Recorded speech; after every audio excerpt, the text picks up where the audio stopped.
All right, ollie ollie oh, Comfrey. Come on now, we're live. You can speak. Speak or ever hold your peace.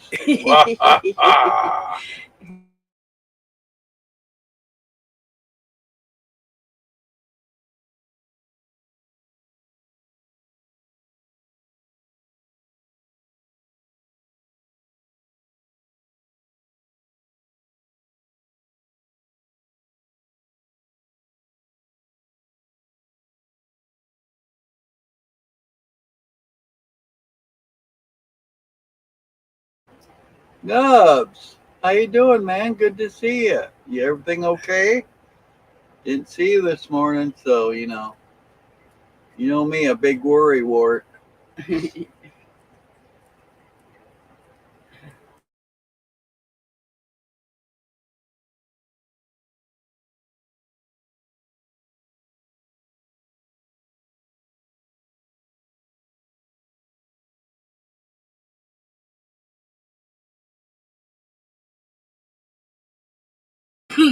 But the biggest question is, Tommy, is it the snack shack?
There's all kinds of snack places in Denver. That's not what I was meaning, and you know it.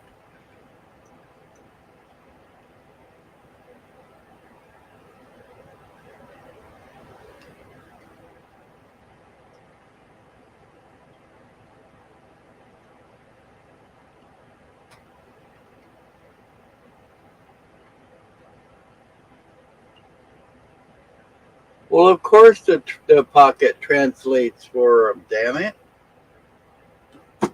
He said he had one special device that nobody else had, and that's got to be it.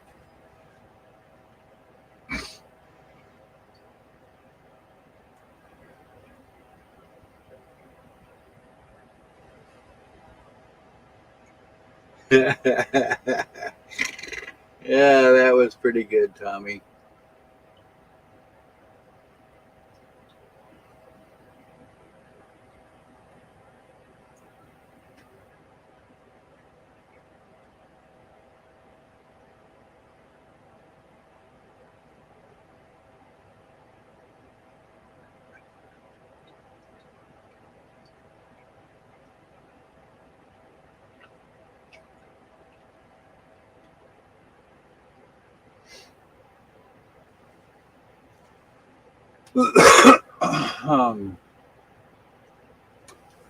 All right.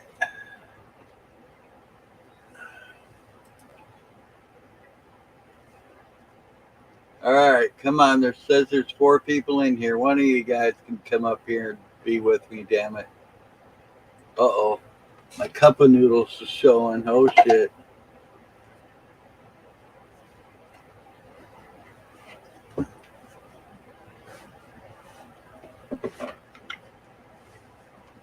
I told on myself.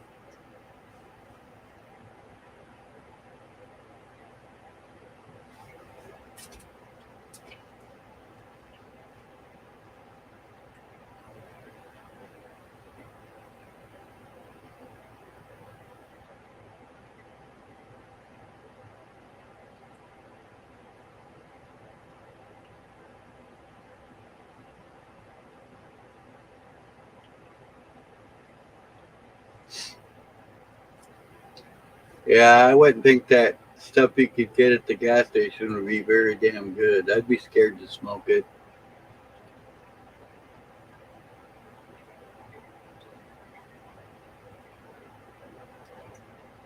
That's what I do. I just hide underneath the mess.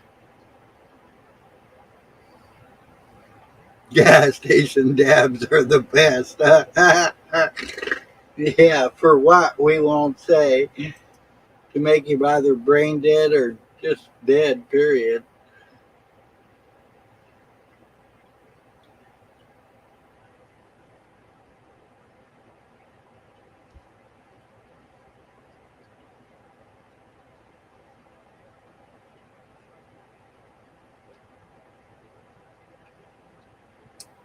Ain't nothing proper in this hood, that's for damn sure.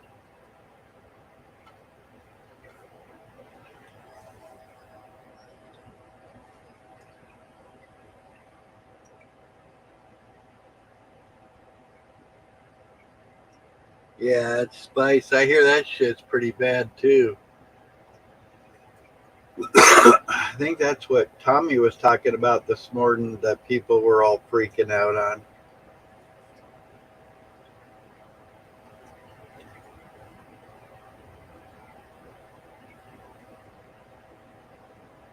Huh.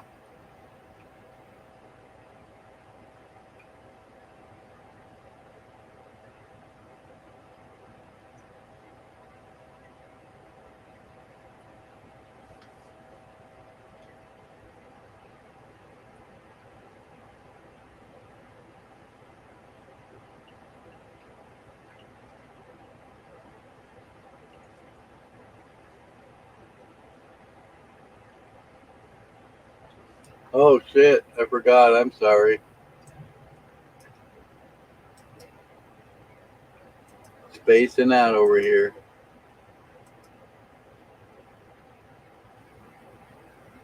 Uh, Give me a second. I gotta go to my channel.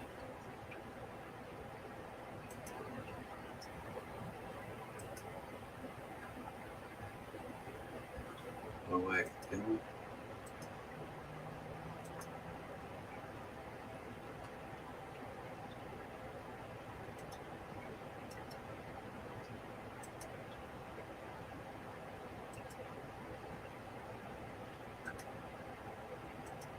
There you go.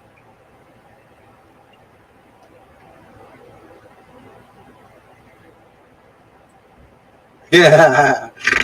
Uh, you,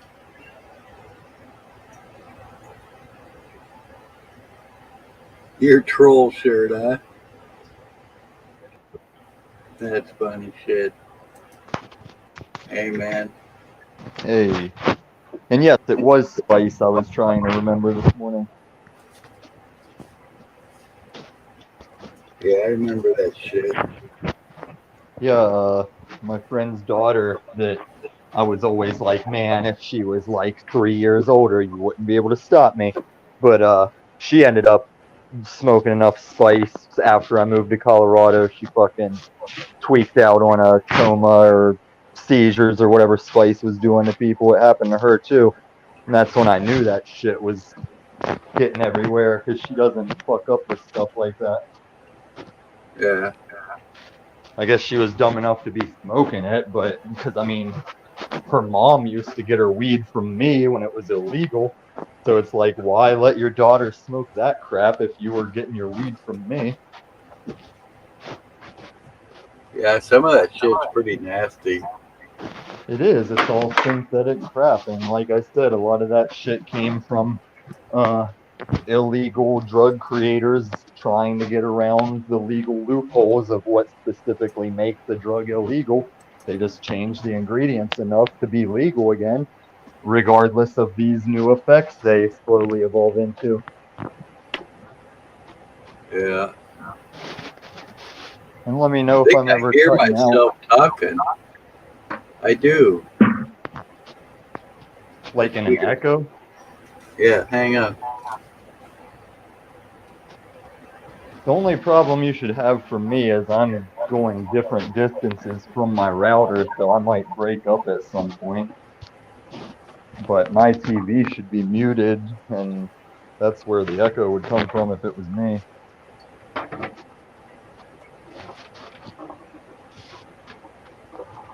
There we go. That should help, I think.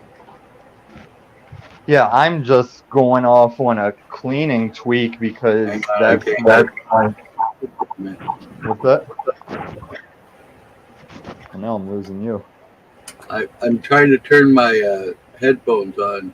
Give me a second. Oh, okay. No, I just have to clean when Okay, I try get that that. vibe because I fucking hate cleaning, and so when I get in the mood to do it, I go ham. Say I go something. harder than. Huh? Ah! Were you telling me to say something? Test. I mean, I see my circle lighting up. Do you hear me? I don't see your thing moving, so you must not be talking. Ba ba ba ba ba. I see it moving. Don't you see moving? I think you need to change the settings to your headphone thing. If you put headphones on, you got to go change your audio. Just blue. Yeah. Blue. So how was your day, Dubs? Did you have a good day?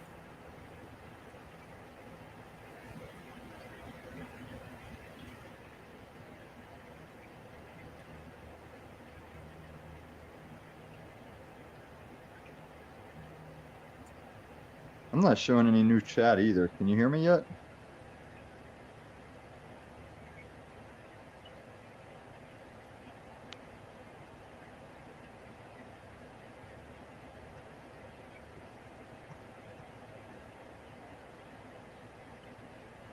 Ollie, ollie, all come free.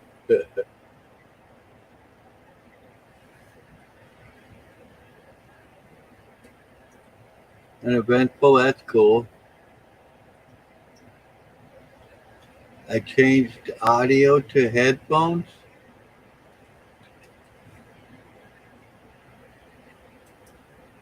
What do you mean? Hang on, let me look.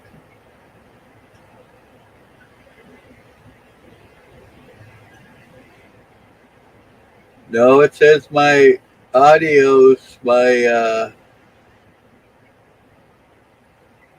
camera. Can you hear me? Can you hear me? I don't think I can change it to my.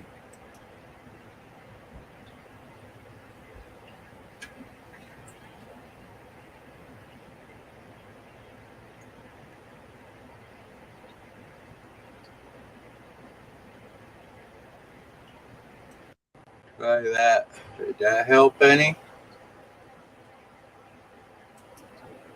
Hello?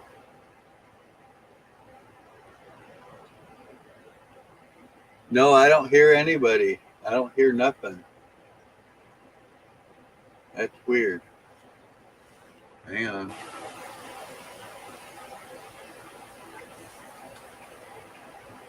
Why is that?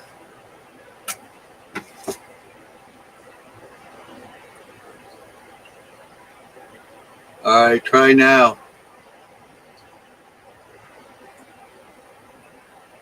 Huh. I don't understand. Like my circle is lighting up.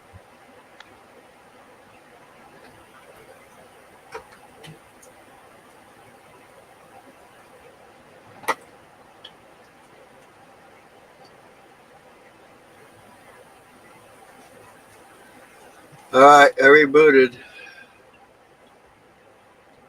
Do you hear me now? So it is Tommy, not me. Okay, yeah, I can't hear him at all.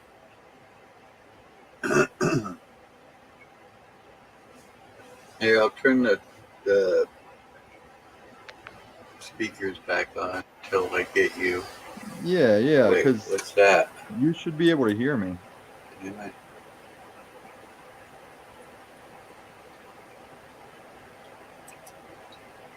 Test, do you hear me now? All right, now if you say something, see if I can hear you. Do you hear me? Something. See if I hear you. I hear you both. And the things light up for my mic. What's weird is your things aren't moving either. Larry, do you have Can you cataracts Can now? you hear me, Nubs? I can hear both of you, and both of your little icons are bouncing around Right, when and you I talk. can hear both of you, so it's Larry. Larry, if you have headphones in, you have to change your audio to headphones and tell him that. Larry, your standard of broadcasting. Wow. Just out for the All right, birds I should be today. able to hear you guys now. I Can got you it hear on me? Oh, so speaker. now you can. I guess we need to stop talking shit on Larry then, if he can hear us. If he can hear either of us. Larry, can you Larry. hear us? All right. I don't think- Unacceptable broadcasting, Larry. Yeah, I don't think he can hear us, and Subpar. it's his fault. Yep, just Like, subpar. I hear Nubs, and I see your thing Hello? light up. I see my own thing light up. I see Larry's light up, but he can't hear us. Larry, can you hear? I guess I'm going to try to. You guys hang out here a minute. I'm going to try to go out and come back in and see if that helps. I'll be right back. Yes, sir. But I think You know, it's I've just heard the setting Jesus he needs to causes change. miracles of hearing. Yeah, but he gives you hearing. I don't think he Oh, takes shit. it away. Oh, shit, never mind. I get that's- confused every once in a while. This is my whole existence on a lot of these Zoom calls, is knowing that you and I can hear and we see each other's thing, but someone is sure it's our fault. Like that Whoa, is whoa, whoa, whoa, whoa, whoa, whoa. Tommy, I cannot see your thing. you see my gray circle around my name, Mr. Literal for comedic value. Everyone likes to get literal when it's inconvenient, only for humor. I get that game. Lou doesn't get that game. Lou is retarded. Well, you know, This I mean, morning- it's not very often that another man tells me that they're showing me their thing, so. But it is every day that another man wants to show me his thing. That's where America is headed. Is all these men, including the women, even the women that used to be men, still want to show you their thing every fucking turn. Yeah, I'm good on that whole thing. They want you to show. They want to show you their thing and make you still call them a woman, and that's a problem. That's a problem for America. You know what I say to that? What? Whoa, man. I can hear you Yeah, guys. they're in their imaginations. These people are in their imaginations, thinking that they're not the thing that they were born with. Larry, can you hear us now? Yeah, I can hear you now. All right, we so need to we'll stop talking restart shit on your Larry. device. Yeah. Larry, I could always hear you. I could always see my circle lighting up. That's why I hope we got it figured out. Hey, Wolf Lady. Good to see you. Hi, babies. Hey. I missed this morning's show, guys. So Oh, well, then it's worth a rewatch if I do toot my own horn. Like, this was one of those days Larry just stood back and let me shout truth from the mountaintops, and it was successful on every front. wow. You're on a mountaintop? I might as well have been, because I started a new project with Lou today, because that was the first time Lou came out from under Paul's wing, came to a channel he had nobody backing him, and started realizing he was wrong from the start. And that's long game, baby. That is long game coming to fruition. Yeah, I think there's far too much time spent on the he said, she said, he said. That's But why this you notice is- I don't really participate in all that. What about But I that song? participate with It's all whatever about I can capitalize on, and it's all truth. Who sings that song? What band is that? It's all about the he said, she said bullshit. That's Limp Bizkit. Limp but there- Bizkit. That's Limpy There is Biscuit. use. There is use to the he said, she said bullshit, because sometimes people who think they're opposing that are actually knee deep in it, like the unslaved ones. And that's why Well, that's I why you respect it. gotta quit talking that shit, or you'll be leaving with a fat lip. But I'm the one that's on the side of truth, Nubs, so I want to talk that shit so they see that they've lost. Well, that was just song lyrics. I really don't want to hit anybody, so. Hey, No. you know I'm like a chainsaw. I'll skin your ass raw. And if my Damn day it. You know comes I'm going coming like a like chainsaw. I really wish we could play What? that song because a it chainsaw? fucking What? rocks. A motherfucking chainsaw? What? What? So come and get it. Yeah, we're doing the song. We're doing it right now for you. Yeah, No, yeah. no, You we just need can't to do pay that. attention. Yeah, you brought up the song. We're singing it for you without rhythm or music. Right. Okay. I just We're don't want to reciting it. We are reciting it for you. But Yeah, I'll so tell you in other what, words, guys. we're not giving anything of value or quality, as we are just merely reciting words that we remember from our childhood. Yes, But value, But I value have is to say, everywhere. can I say something? Yeah. No. That I caught That- you with it, though. you did. That is absolutely one of my all-time favorite angry songs. You know what I Dude, mean? I'm not scared to say I like Limp Bizkit. I used to Oh be my a big God. Limp Bizkit fan. I don't care. That is one of my favorite all-time. I'm in a pissed off mood song, and I just fucking. Oh, You know who I've been really enjoying as of lately? Not necessarily for their musical ability, but for more of their ability to put words on paper, is that Tom McDonald. Yeah. I tell people I like his songs because they hit today's situations, but I can't listen to his music because every song keeps you in today's bullshit situations. But he makes good points about them, but I don't want to sit there and be reminded of it while I vibe to his beats, you know? Yeah. But he is Yeah. a correct man. He is a correct man in his message for sure. I've never heard I'll tell of you, him. I would love to do his landscaping. He'd love to do his tattoo work too, if he has any space left. Yeah, Like if you were a tattoo artist, you want to catch Tom McDonald for his first tattoos and just get him to stick with you because he covered most of his body. Oh, yeah. Yeah, that's an people like that. investment body. Yeah, no shit. My mother And always that's like asked who is it, Enigma, that has the why puzzle would you pieces get a all over him? tattoo? You know? And I looked at my mom and I said, you know what, Mom? I said, to me, it's art. It's my personal art that I can take literally everywhere I go. Yeah, and it's each person's business too. Like if you can ask a person about their tattoos, but at the same time they don't have to answer you. But since they're on display, you can ask.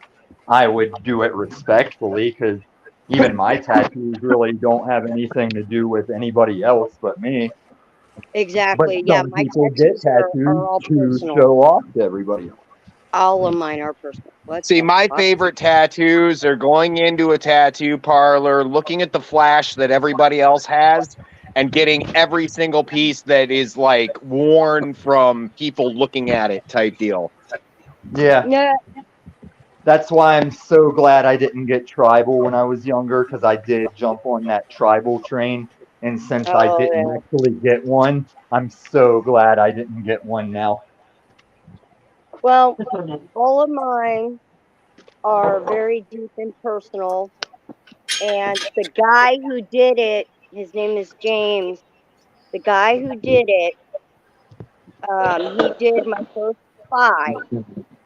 And I went back for my 6th one, and he was gone. And I asked the owner of the shop, I said, hey, Jim. I said, where's James at, man? He goes, oh, JD's not here anymore. I said, well, tell me where he is. I wanted that final tattoo. I wanted all my tattoos done by the same guy. He says, I'm sorry, honey. He says, but he works for Marvel Comics now. I've I had a was- similar situation, but your mistake was I don't know if you told him you wanted him to be your full body guy. If you told him that and he dipped out with no contact, that sucks. But if he didn't know that, that's just your fault for wanting that when it's not always possible. Because I had a tattoo artist, I wanted him to do a decal on my car whenever I wrecked my car and I wasn't going to get it fixed. I wanted him to make it, it was going to be something like Bullshit Car Club, and it was going to emphasize the damage as he made the Bullshit Car Club around it. And he broke out of town before he ever did that for me.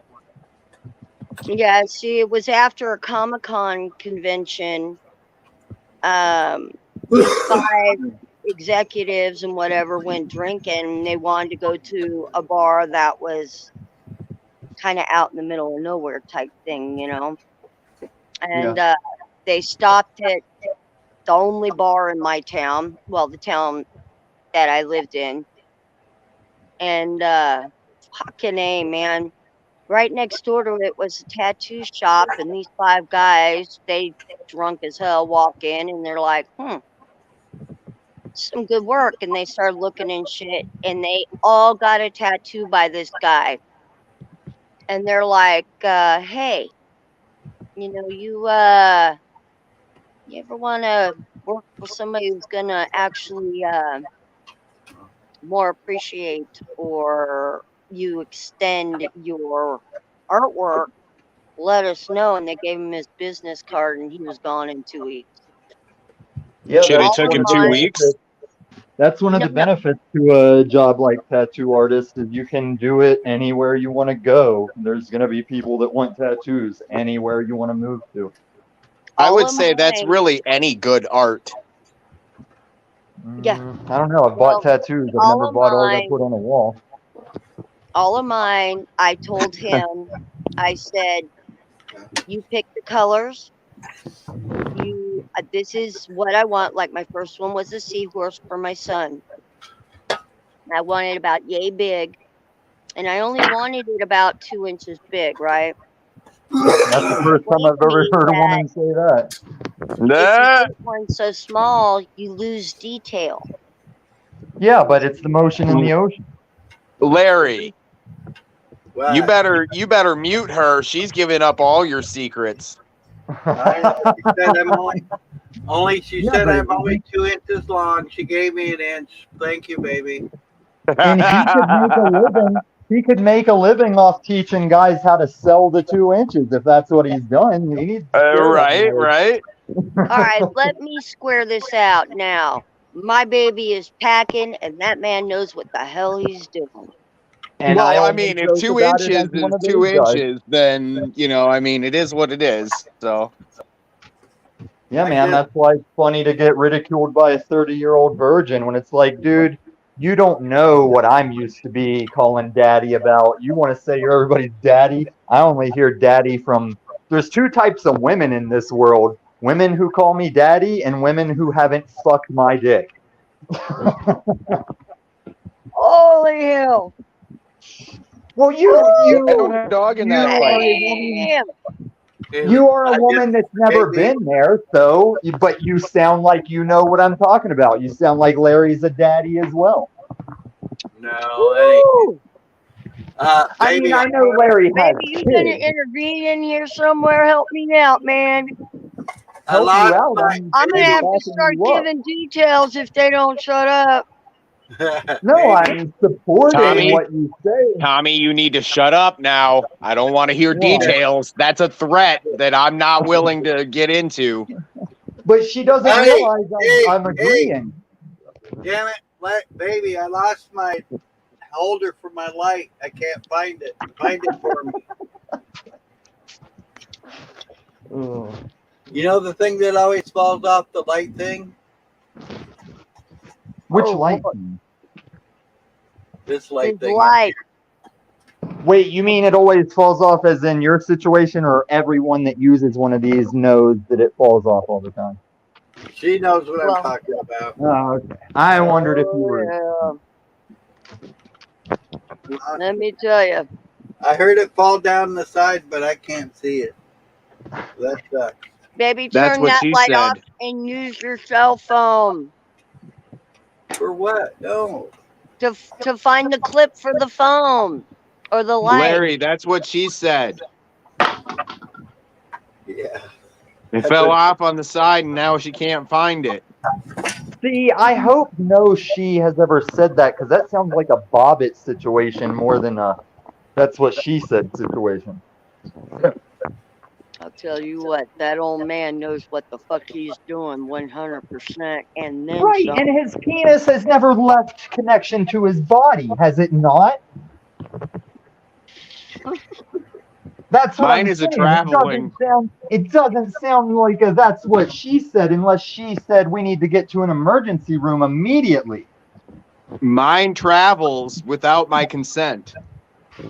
Have you ever heard that song, Detachable Penis? The touchable penis. Detachable. Oh, the detachable penis. Dude, I could link it. I'll Larry let could you- play it for us right now. If It's a good I song. could take it with me, I would, but I simply cannot. She did say she did want to make a mold of it. I did. That You is know, a they thing have you those can do thingies with any now. penis. Did They you have see there's a kit? What? I think it's from Adam and Eve or one of those Clone a porno Willy. toy- one of those porno toy companies. You can get a mold kit to make a dildo of whatever dick will let you make a mold of it. I Yeah. call them naughty shops. Yeah, they have Larry one can right even up make the a road. battery. For the You can also But get it a wouldn't matter. It you can wouldn't get a matter if I dildo made a mold of it or not. Unless it's attached to the same man, forget it. So a mold right, but I'm sure people do a joke like if a man's going on deployment or heading out to sea. I'm sure married couples been like, look, let's make a dildo of my dick for while I'm gone. And wouldn't you want that if Larry had to travel abroad or something? I just got the basic version when my first husband went out to sea, and actually when he came back he was rather insulted. I said, what? I said, you want me to go fuck around with the real thing, or do you want me to play with this? What do you want me Right. to do?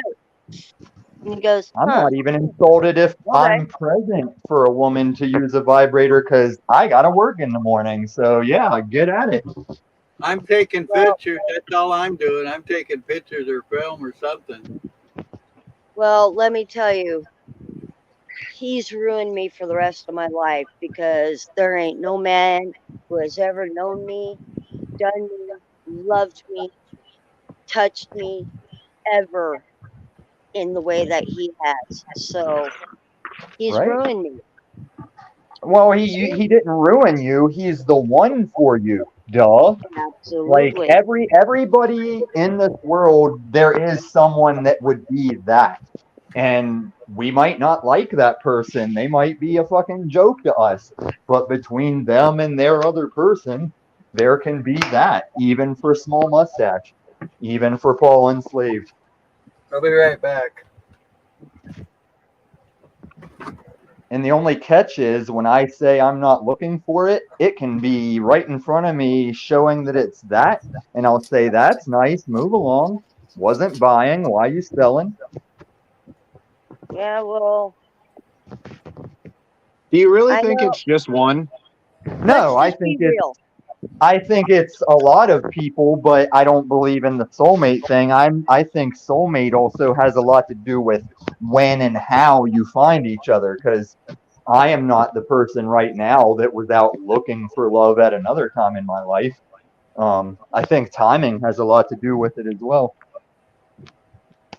You know, I'll tell you some deeds, okay? After my last marriage, I was destroyed. I was destroyed.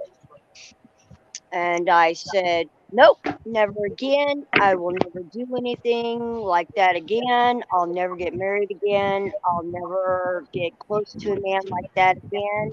I went into self-preservation mode. And Larry and I met on a hookup site. That's what it was. Hookup site. Mm-hmm. And there was just some connection there. There really was, because we talked for weeks online and on the phone. Yes, ma'am. And then we finally met in person. And we sat there for like an hour and a half, 2 hours just talking, just talking. And I'm like, man, he was supposed to be here as a fuck buddy. All right. So finally, I'm like, okay, come on, let's go play. And we went and we played and everything. And I'm like, wow, okay, this is different. He's different. I don't know why, how, what, but he's different. And here we are 4 years later, and I still love the guy. I'm still in love with the guy. I actually still like him. Yep. Damn it. And here's how I want to That's back you up me. on that. Here's how I want to back you. you up on that. You say that Larry is different and that he's one of a kind for you and you're happy and you're ruined for any other man. But your story of discovering that is consistently cliche with everyone who's found that person. It's always how long they talked.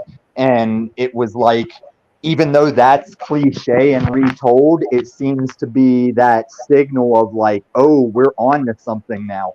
And even though your relationship is its own thing, it was signaled by everyone's signal of that, man, I'd never talked to someone so easy for so long. And so, yeah, kudos to you. I give it. I give that credit to Larry. No, there's no credit like it's an accomplishment. You both found each other. Yeah. And If you were on a hookup site, I take it that was a hookup site that wasn't about finding your good person, you know? And it since wasn't. neither of you were looking, We that's how you found. We started out as fuck buddies. Yep, we did. We really did. Exactly. And then it was funny because it was like we were fuck buddies, open. He could do whoever he wanted, yada yada yada. And then it turned out to be that neither one of us wanted to be with anybody else. Well, that's what everybody technically wants. It's like fucking around is either a product of being a single man or a woman lying to herself that she wants to fuck around. Like, no woman that any man is ever going to want to wife or keep at their home, no man goes out looking for the biggest whore they can find. But while playing with those girls, some men find they've found an imposter hoe. You weren't really a hoe, ma'am. You were imposter hoe. And so Larry might have even thought he was just looking for a slice, looking for a hoe. And then once he got with you, I was like, wait, this isn't a hoe. This is a quality woman I better make honest. And he fought for me because he knew, because I wanted to play. I had to convince you to even meet me. What the hell are you talking about? Yeah, because I had dated this guy that was exactly his age. And I'm like, fuck, I'm never being with anybody this old again. I'll stay around my age group. But my age group was all wanting to cheat on their wives or get from me what they wanted from their wives, or well, this is the difference. That's the difference in men and women, though. You know. Well, listen, this is like an actual recorded thing from every dating app, every hookup app, everything of that nature that's going on, and this is consistent. Women of all ages will search for people on apps within like a 5 to 7 year range of their own age.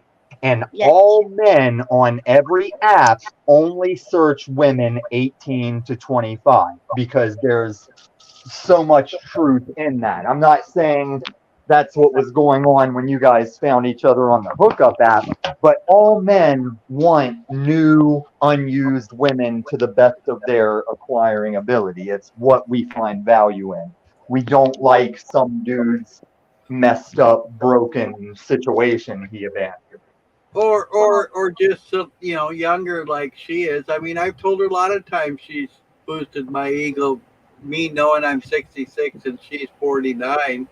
Yeah, that is awesome, Larry. That's what I'm talking about. Like, Larry, you probably have, like, even I'm saying this about myself, maybe better chance than you, but neither of us have much chance for too many 18 to 23-year-old women anymore.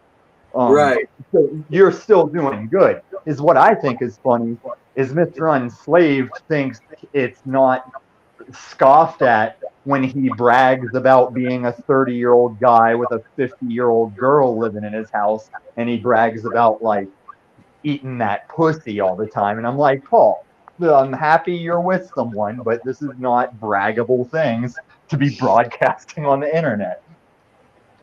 Like, your girl is older than me. I'm 10 years older than you, Paul. It's not a catch, in my opinion. I've come to believe that my great God and goddesses, okay, they created him first, okay, and then they made me, just like the whole Adam and Eve thing, they made me to be perfect for him. And I am me, and there is no two ways about it. And I just. But I need to back up Nubs here, though. Nubs asked me if I think there's only one person for each of us, and I said no. I think you and Larry are those type of connections, but if Larry had never met you and jumped off a bridge, you weren't doomed to have no mate. You just would have had to have worked something else out or found something else. I don't think I would have ever given that a chance. Well, that's what you said when you found Larry, doll. Do you really Come think on. that we have that much choice?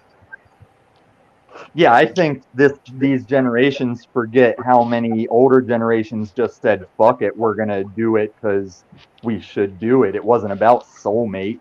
It was about we've procreated and this needs to go well for our procreation. So let's get over the bullshit drama and just make it work. But you can still have a soulmate situation, though, even despite that.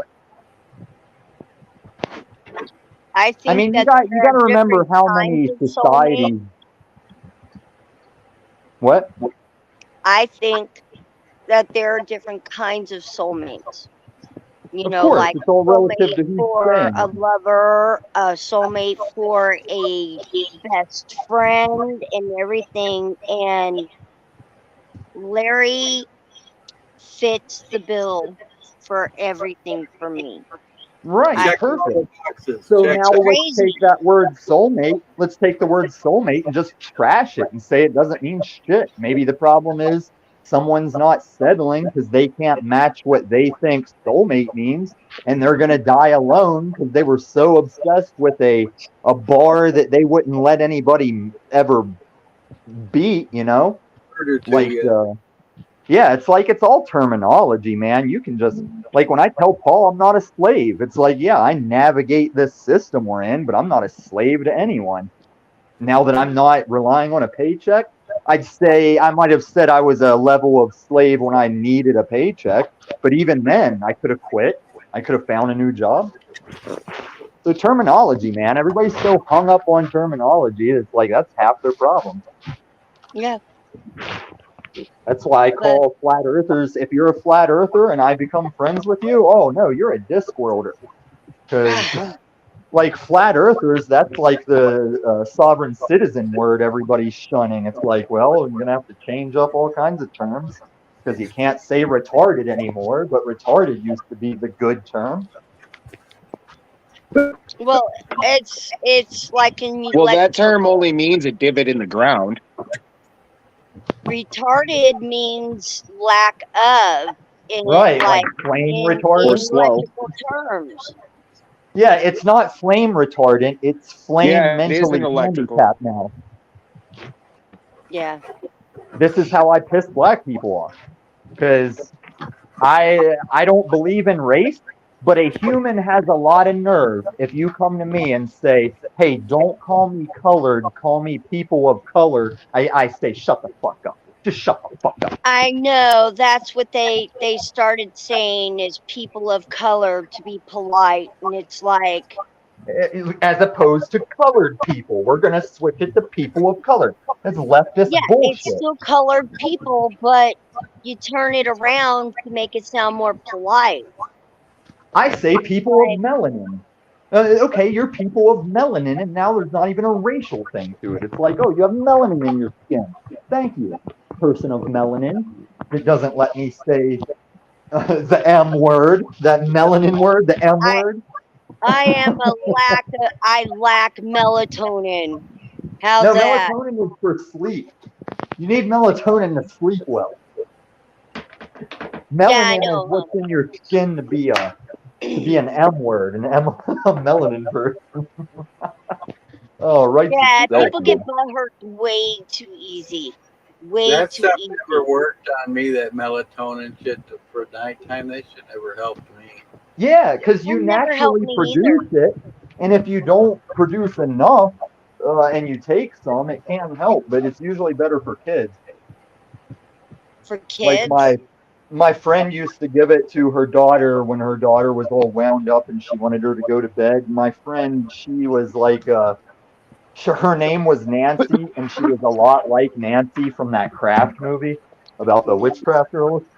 And she would pump her daughter full of melanin out of frustration of her not going to bed. But it fucking worked. And I started trying it, and it didn't knock me out, but it did help me get to sleep. It didn't do shit for my kids. Both my kids were just like me.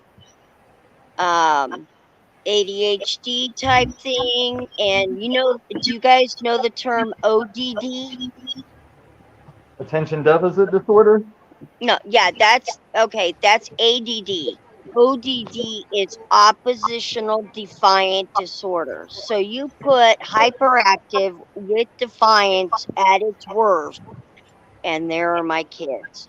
And you know Yeah, but what? that's all kids. Just like ADD was ADHD was a made up thing. That's just kids.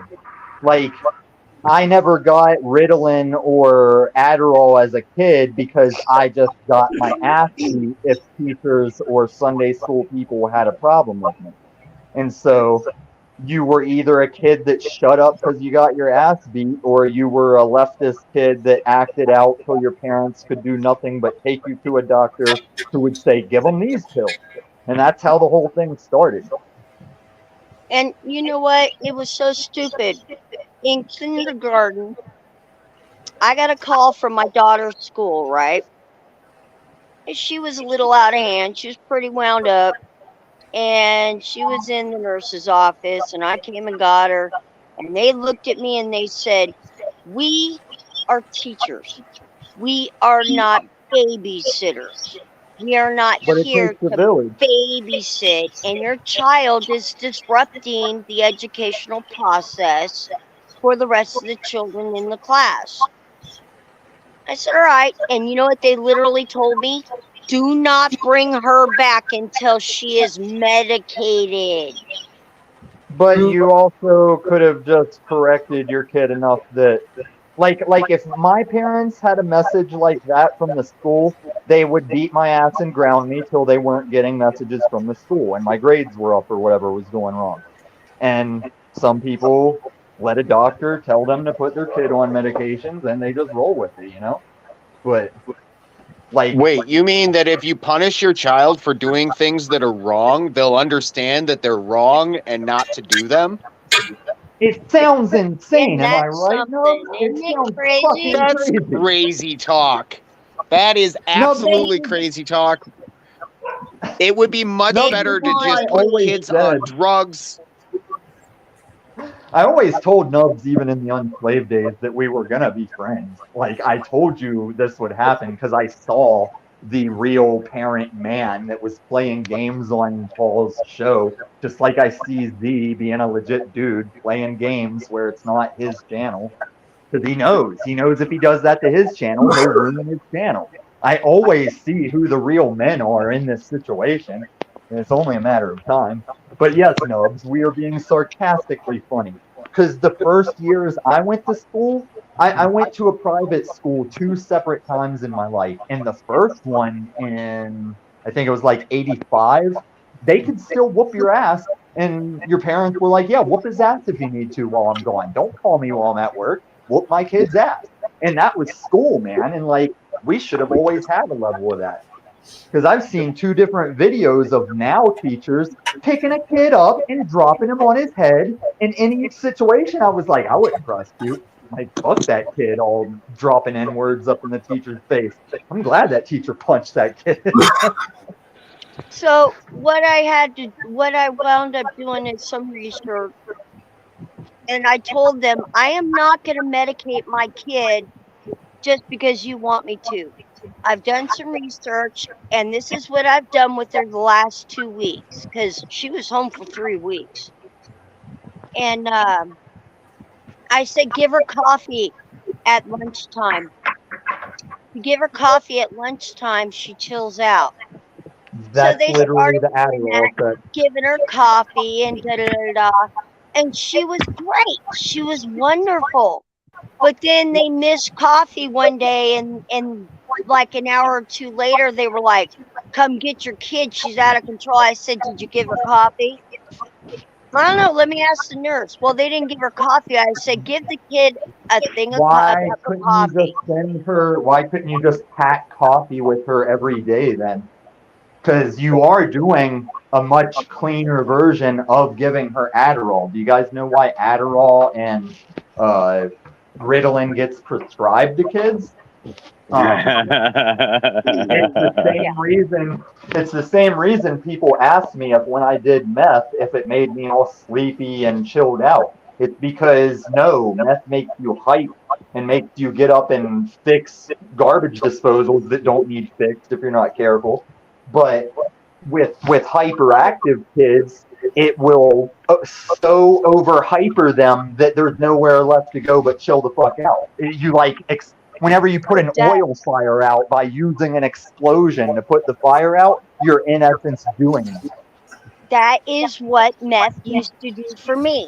Is it would actually bring me to a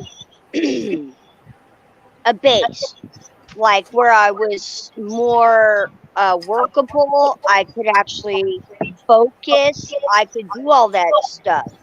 I got $1 an hour raise as a project manager for a low voltage installation company from showing up on meth. They gave me $1 an hour raise all at once from showing up on meth. Yeah. I'm telling you, it worked for me. It balanced me out, and it did that for my son too when he started using behind, But I looked at him and I said, look, dude, you ain't fooling me. I know what's going on. Yeah, I think if the government really wanted to be conspiratorial, they would have seen that, like, making this meth thing work would have made, like, America the next China. Like, you would have had to regulate people that abuse it and do crazy shit, but once you got past that, you would have had the strongest production society in the history of mankind. Because Small Mustache had an army. I'm pretty sure that was.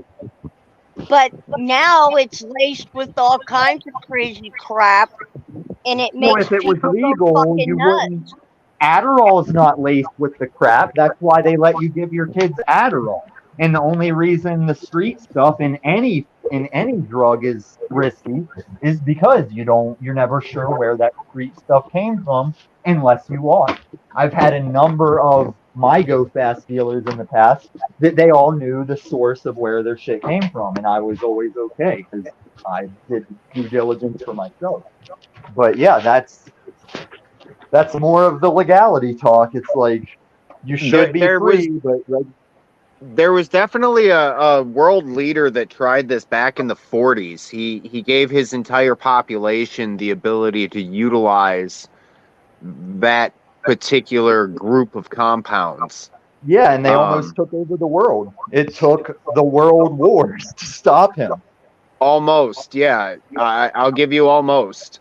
And actually, is it really an almost, or did they just go underground? a little bit of both, because the Federal Reserve central banking one world government Ponzi scheme was backing both sides of those wars. So Right. Well, then you also have things like Project Paperclip that brought them in and put them in specific positions. well, Paperclip was our CIA taking over the news media. Yep. Yeah, that wasn't Small Mustache. That was just more of the overreaching of power. Well, I know somebody who is very high ranking in the government or has clearance and whatnot because of what she does for a living. And she used to do meth, and now she uses Adderall. Yeah, and you know why I used to do meth? Because Adderall was too much. Like, I took the smallest dose of Adderall that they can prescribe, and I was like, ew, this is too much. I wanted like half of this feeling right now. And I used to get that from just puffing illegal stuff to where I wanted that much and then just setting it down. But even the smallest dose of Adderall taken orally, I'm like, yeah, I feel gross. I feel yucky. This is too much. I don't want it. I don't want it. Yeah, I've been thinking about using Adderall to help me out because I lack extreme energy ever since I had my cancer, which removed my last ovary, and I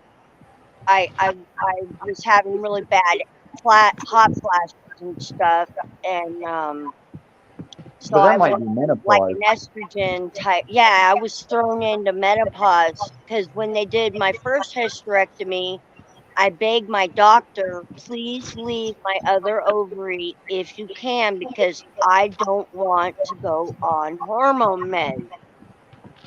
Right. And so he did. He did. And it bought me almost 12 years until I got ovarian cancer. Yeah. And then they had to remove it. And well, then I was I went about 6 months after that, and the hot flashes got too much to where I couldn't even handle any kind of heat at all. And I was constantly, I mean, every like 10, 15 minutes having one hot flash after another, after another, after another. So I went on the estrogen, but ever since then, I have been zero for energy.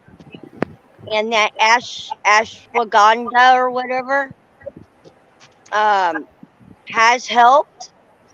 I know for Larry, it has helped him immensely.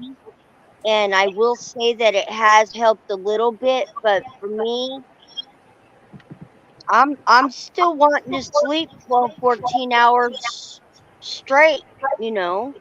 Ad Maca. And huh? Ad Maca. MACA. I've heard of that. So let me Maca is cover good stuff. something real quick before we move on. We can get that the same place I got the other stuff at. Probably. All right. So Nubs, whenever you were talking about did we ever beat them, did they just integrate?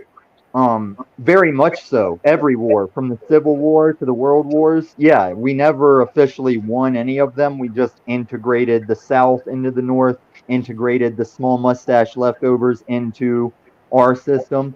Because Right. at Walt Disney, there's something named after Werner von Braun, and Werner von Braun sat next to JFK because he helped us get to the moon. But Werner von Braun used to have a rocket facility where the five Well, slowest Jews every day but- got lynched But outside wait, that factory. he only did that because that guy told him to do that, and he really didn't not like those people.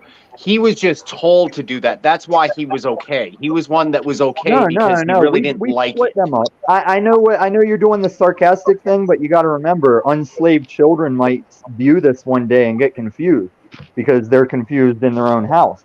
But Well, all those confusion is for those that think. all those scientists have the scars on their face because Nazis. One thing I agree with Nazis about that is badass is fucking facial scars, and they used to fence each other to get their face flashed so they could have a cool facial scar. And Werner von Braun had one too while he was sitting next to JFK watching a man walk on the moon that he helped do. But it was very much his decision to lynch the 5 slowest Jews every day outside his factory, and we knew that. But Well, science is science. that's because that other guy told him to do that. It wasn't Yeah, him. that's the sarcastic part. I'm saying no. I'm saying everyone still agreed to take small mustache scientists as they would benefit us more than just killing them off or leaving them to their devices. We said, oh, you helped make these missiles that were attacking us? Oh, Volkswagen was making the tanks we've been fighting? Well, by all means, make cars, Volkswagen. By all means, help us rock it, Wonder Von Braun. We went Well, to you know the old saying, if you can't beat them, become them. I mean, join them. Right, and the only view of beating and joining is the pleb government you let play this game as the joining. Hey, I'll be right back. As the people who are enveloping people for their use is the one world government we've been under since the Federal Reserve was instated. We went to the moon. Definitely. Yeah. You are on a globe. It is spinning. It does fly through space. And it drives me nuts that flat earthers say all kinds of things that are associated with that, but they don't know those words mean you're admitting a globe. We went to the moon. Yes, sir. and our phone talked to the people on the moon. That red phone, right? That was at NASA. We were watching people on the moon by a live feed, but it was delayed because of the time it takes that feed to be sent.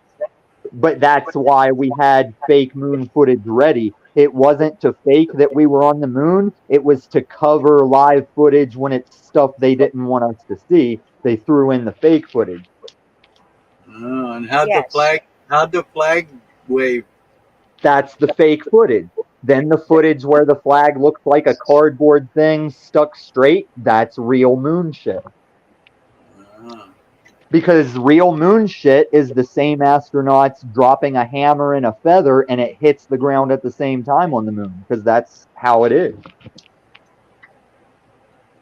Hey, I got a So- question. What? So it is said scientifically that you can drop a feather and you can drop a rock, and they will neither item will reach more than like if you're at the top of a building or some shit. Neither one will Free fall go speed, yeah. faster. You're talking about terminal velocity? Yes. Terminal velocity is a thing on Earth, but on the moon there might be a terminal velocity, but there's also not enough air, atmosphere, or anything to stop gravity from doing its thing. Like, the gravity is lower on the moon, but there's no atmosphere to have drag, like the way planes stay up because their wings are catching drag. That's why you can drop a hammer and a feather on the moon and they both hit the ground together, because gravity just pulls them and there's no air or resistance there. Yeah. Okay, but what they say the same thing about being on Earth, though. No, When you on be at the Earth top there's of a still building, they'll drop at the same. They will not gain more speed than I think 165 or some shit. I don't right, remember. but a feather doesn't gain that speed at all because there's drag and it's light. But yes, if you drop a hammer, a bowling ball, and a brick off, they will all fall the same speed because the thing that holds you up is, can you catch drag? Like, do you have a parachute or not? Like, a man with a parachute and a man without a parachute are going to fall at different speeds, but 2 men without parachutes are going to fall relatively the same speed unless one's spreading his arms and legs and the other is cannonballing. But what I'm telling you, this is all the shit that flat earthers, like, I will explain, you know? But don't just bring your own argument that says you win because you met your own argument you brought. Like, listen to what I'm saying, Discworlder. I just thought I'd ask. Yeah, yeah, I 'Cause I appreciate remember it, this ma'am. in science class. Is How this they Wolf said Lady? that Are you Wolf Lady? Yeah. I am. I was gonna say, because if you're talking about Larry's dick, I don't know who wouldn't be Wolf Lady and saying that stuff. You better be Wolf Lady. But no, this is fine. You're asking, I'm explaining. There's no harm, no foul. If I explain and you cover your ears and go blah blah blah, the world is flat, blah blah blah, the world is flat, like that's not a win for them, you know? How could the I world be just had a flat? question. That's You all know I what had. gets me, Nubs? Is the flat earthers and some does this, man. They reversed the argument where when I was a kid we would say, yeah, I know standing here you can look in every direction and it looks flat, but you are on a globe. And now the flat earthers go, look, man, I know it looks like a globe, but you gotta understand it's flat. I'm like, no, that makes no sense. Because it does look flat. I'll stand right here beside you and say, yeah, every direction looks flat, but it's not. It's why a Catholic man was chastised and maybe even killed, if I remember right, for being the first one to say that we rotate the sun as a globe. And I think Catholic people still thought we were flat back then. But 2 years after they chastised him and killed him, Michelangelo invents a telescope and goes, hey, that guy you killed, he was right. He was right about everything. All right. We ain't on a damn globe wait. and we aren't on a damn flat earth. We're in a fucking box. Haven't you ever heard of the four corners of the earth, damn it? Haven't you Yep. ever heard of Wait a north, second. south, Wait a east? second. It can't be flat because there's mountains and hills. That's all I've got to say. Past that, I can't give enough perspective to say whether it's this, that, or the other thing, nor do I have the qualifications. I can only do my own I do. personal observation. I do. Okay, let's move on from the whole flat Earth thing. I know that So- fire's hot, and I know that wind can be cold. And you can know that the earth is a globe the same way you know those things. The same way a man did without having a telescope. I remember having a conversation with Larry, and I've had this conversation. I started, and I did, with my sister because she lives in Arizona, and it's warm there all the time. But I had to explain to her that there is, like, say 7 degrees. We'll just use that as a number. There is a cold 72 degrees, and then there's a warm 72 degrees. Well, it's the difference in my understanding is whether it's a dry heat or a wet. No, the difference is what you desire. Because, like, if it's wintertime, you're not going to think your house is warm enough at 72. If it's summertime, 72 might be cool enough, but even some people would want it cooler than 72, even though. Get what you're saying. I get what you're because 40 when it hits 40 after it's been negative 15, 40 is like shorts weather. Whereas if it's been 100, 40 is like, damn, I'm putting on a sweater. Yep. I know. And I my was dog, telling my sister, dog I'm runs so hot that he will jump in a river when it's 30 degrees outside. And he doesn't give a fuck. He still wants to cool off at 30 degrees in the winter. He'll still play in the water because he just runs that hot. Yeah, my dog is outside for about 3 to 5 minutes, and he's ready to say, go fuck the world. And Yeah, my dog's the same way. It'd be snowing outside or whatever, and it's like, dude, come in, please, before Well, I'm somebody pretty- calls, like, the animal control or SPCA or some shit on me, And he's just I'm like, pretty no, I'm sure not that I coming have in. more. I'm pretty sure I have more facial hair than he has hair on his body. Probably. Whoa! Whoops. I just accidentally sprayed. I thought you accidentally hand buzzard someone. Oh, Yeah, I we thought you were were, throwing tasers around. we were I'm watching, hungry, so I'm looking for something to eat. baby. What? Remember, wasn't that last night or the night before we were watching Nubs getting hassled by the cops because he wasn't wearing a seatbelt? Yeah. What That the wasn't hell? me. No, I know. It did. It looked kind of like you, though. I mean, it looked like your Oh my twin. gosh, at the beginning it did. I was like, dude, that Well, looks like Nubs. Nubs is one of those person types where every part of America, at least, someone knows a Nubs looking guy in their life. There's just I've like got a I'm the couple of type of guy. doppelgangers. Yeah. Oh And yes, I'm the type exactly. of guy, every girl I've ever met or every group of girls I've ever met, one of them will always go, he reminds me of Gavin or some dude in there that they've known before. I always remind some bitch of some other guy. So I know I'm one of those types as well. Yeah. Yeah, you definitely do have that head shape. It's usually not my head shape they're going for. It's usually my personality. Where he reminds me of Steve so much. Well, Steve's a douchebag, so One time, I even went out on a date with a girl because I was out working a job out in the public. She called for me going, Tom, and I went over like, do I know you? And she was like, yeah. And she kept trying to explain. I was like, listen, I'm working. Let's just go out on a date or something. And we did. And ultimately, we figured out, even through my friends getting involved, that she just knew a guy that looked like me. His name was Tom. And through that misunderstanding, we ended up meeting and going out on a date. But I wasn't the Tom she thought I was, even though I am a Tom.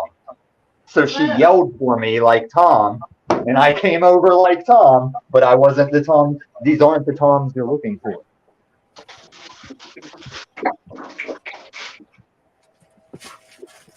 I've So that even was ran easy. into people of other ethnicities that look like me. Yeah. Probably the same kind of mustache and facial hair too. Probably grew out the same way. Yep. Honey, It just shows you That, that. and then also when I shave, I look like a totally different person, and I've met people that look like that Yes. as well. Yes, I am one of those types, Nubs. I used to have the European Jesus painting hair. I used to have long flowing hair and the beard and the mustache just like a painting Jesus. And in my hometown, I cut my hair and shaved and went to my regular bar. And one of those Cheers motherfuckers on a stool let me talk to him for 45 minutes before he turned to the bartender and went, wait, that's Tom? And I went, yes, motherfucker, it's Tom. Like, you drink with me all the time, you idiot. Yeah. That's funny. Bear with me. I'm trying to make me something to eat. Well, you're the woman. You son- better now. My Larry son ain't has throwing that threatened me. dick for not having food made. Come on, lady. Well, I'm at my house, so, No exceptions. Right? I mean, leave your house. If Larry wants to eat, you better leave your house. Go to Larry's house. Make Larry something to eat. Well, I'm not at Larry's house. I'm at my house. Right? Oh, so Nubs, I got this new troll I've been dropping in various forums and places online. I start out with the classic, the only reason a woman ever gets R-worded or sexually assaulted is from not wearing enough. what is it? And then I leave a couple dots for dramatic pause and then just end it with holsters. I think it's a Galaxy 600 You get it? Yeah, those are issues that just don't, like, Sounds like a power supply. I don't know. They're just issues that I really don't get down with and vibe with, per It sounds se. like a power supply, supposedly, but What do you mean? bring it with you. Larry, mute yourself. Do you mean issues you Can't steer really clear of see because what it of political is. type So display? blurry. Galaxy 600 something. Hang on one second. Larry. Oh, it's for a light. Oh, let him give instructions. Let him Yeah, give like a tutorials. halogen light or something, like a grow light. That makes sense. Dude, this is the best fucking channel so far. This is real shit, man. No. We're just people hanging out now, Nubs. There's no fucking bullshit about ratings and viewers and crap. It's all fucking. We're just people. That's Well, what I I'm here want. for the clicks and views. Yeah, yeah. For Larry's clicks and views, I respect that. That's why I also donate free content, things that other channels didn't pick up, even if I said it. Basically through others. Yeah, man, I ain't got a channel I got to boost. I'll boost somebody else's if they're cool. Well, if there's a channel y'all want to boost, this is it. That's what I said. I'm Yep. the only one that can say that. You can't tell me what channel I want to boost. You need to fix your man some food. That's what you need to boost. Yeah, that's against HEPA. That's a HEPA violation. And don't get me started on my 30-hour OSHA card.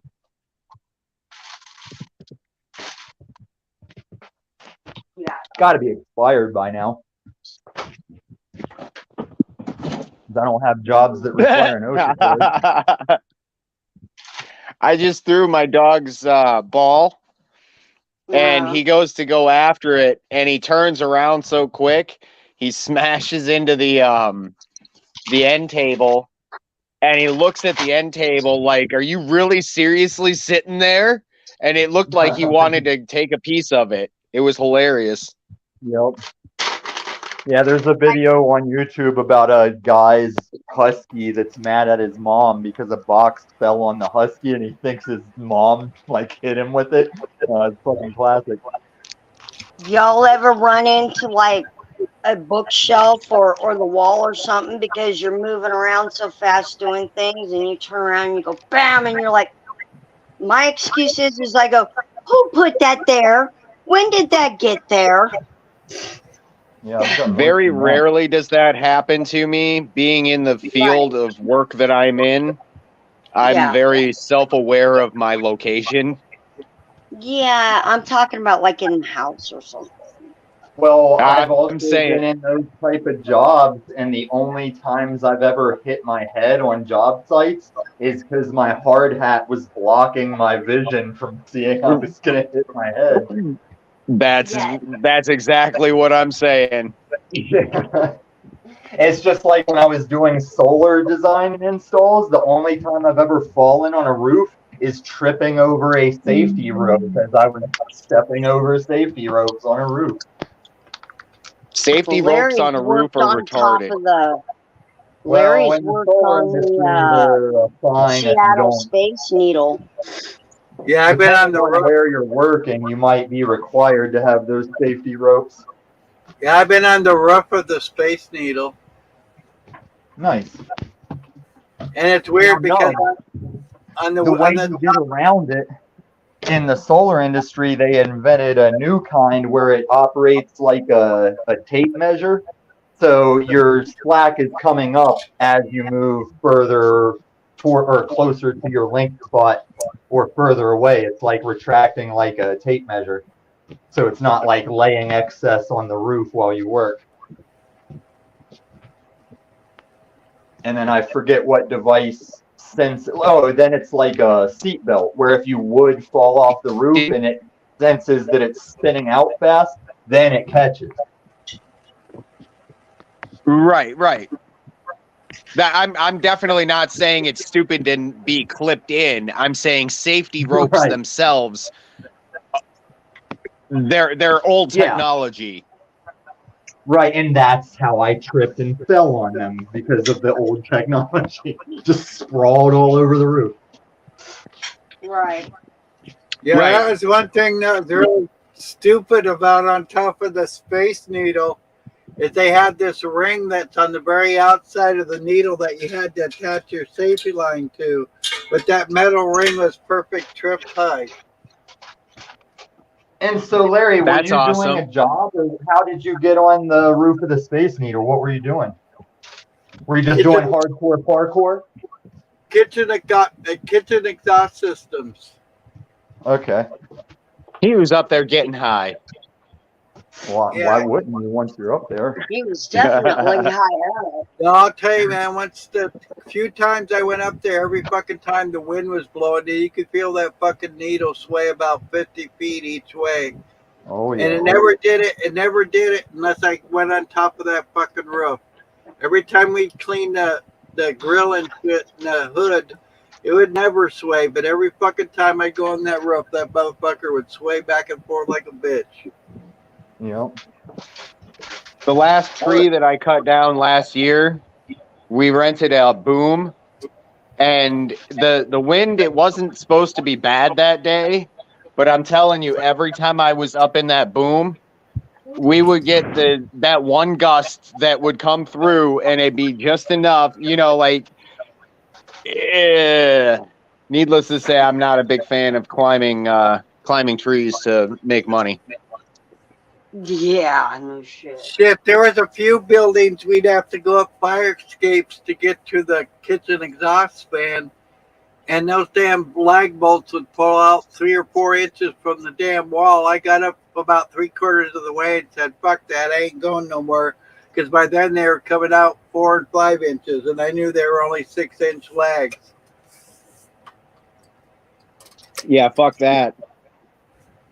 In college, we had a visitor that was recruiting for a job working on like cell phone towers and shit. And he told this story about how like he was on a job up this tower where he was up so high that the guys on the ground on the radio are bitching about the storm coming down, and he is looking down at the top of the storm clouds like, it's just sunny up here. It's just fucking sunny. I was like, yeah, but I don't want to be up on that swaying ass tower higher than a fucking storm. Like, fuck that shit. Yeah. They make some money, though, let me tell you. They do, and he was also one of these guys where, hey, if you're not willing to put in an extra 30 hours in one day just because you're asked, this isn't the career for you. And I was like, yeah, that's right, because I came back to college to not do that bullshit. So like, if I want to get asked to stay on a 30-hour shift in one day, I'd stick with the work I was already doing, jackass. That shit might work on these 18-year-old college kids. It don't work on my 30-year-old ass when I was in college. Yeah, I know. During the summer, I put in 30-hour days, but not during the winter. But was that for your business?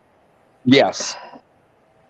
That's respectable. That's like Elon Musk staying at his factory for 80 hours. But when Elon Musk is telling one of his workers to stay at the factory for 80 hours, that's a no-go for me. Like, your Right. baby, you can do that for your baby. You can give me the 40 we agreed on and offer overtime. But I don't like these bosses that say you'll do the overtime or I'll find someone that will. And I'm like, that's why no one can hire right now, because we all said we'll call that bluff. No. See, for me, like when I bring people in, I pay them what they're worth. Yeah, that's a good way to be, as long as you're fair about what they're worth. I get $250 instead of $225. Damn, you're a nice guy. The last guy, when normally we bring people in for an audition, and we'll have you audition for a week or two, let you get comfortable, and then we'll determine pay. At that point, we'll set it up at a certain reasonable hourly rate. And the last guy went from $20 an hour to $25. Dude, you should have seen how much harder he worked after he got that 20. Like, we kind of looked at it and it was like, all right, we need to slow him down because he's going to be worth more than what we want to pay. And that's how you find those people. Because when I said I do the same thing, I don't tell you that you're getting the free 3 weeks. I just tell you that you're hired so that you think you are hired. Then I'll see the real person. If you still get results, if you're telling people, yeah, we do a 3-week introductory, then we decide your pay, that's legit. Because after you decide that, he's expected to keep rolling with it, and you can tell him if he's not rolling with it. But with shit work, like pizza delivery and shit like that, I trick you, man. I trick you, because everyone will lie to get a fucking job at the lowest jobs. Right. My thing is, this job is a low job that is very easy, that I accommodate you to do that job. Do not fuck this up because of that, you know? So I will lie to you and tell you you got a job so I can see if you're a lazy piece of shit or not. Yeah, I'll basically, if you're coming out to work with me, you've got to work at my speed or somewhere in that range. And like, dude, I'll tell you, like the last season, our first job, we started off with a boulder wall that we had left over from the season before. And we had it excavated and rebuilt in 4 days. I rebuilt that motherfucker by hand, and we were using the 18 to 24 inch stone. Yep. You have the I same built that problem wall by hand by picking them fucking boulders up and placing them where they needed to be. No straps or nothing, just straight up lifting and putting into place. Rolling, Yeah. using rock bars. You know, I mean, it wasn't all physical force. I did use leverage quite a bit. I'm not a dumbass. And you're kind of describing how I got my first, I don't think it was a hernia. What is it whenever you pop the little round things out your butthole? What's that called? Stone. Hemorrhoid? A hemorrhoid, yeah. I got my first hemorrhoid in life because me and this solo solar guy I was working for, I already worked for him, and he grabbed a guy we knew to do this random weekend job. And I said, that's fine. You guys stay up here on the roof. I'll haul all these bricks up the ladder to the roof, and that'll just be how we, yeah. And after doing a shift of hauling bricks up a ladder, that's how I got my first, the thing I still forgot after you said it. Hemorrhoid. Hemorrhoid, yeah, that's how I got my first hemorrhoid, was running bricks up a ladder all day.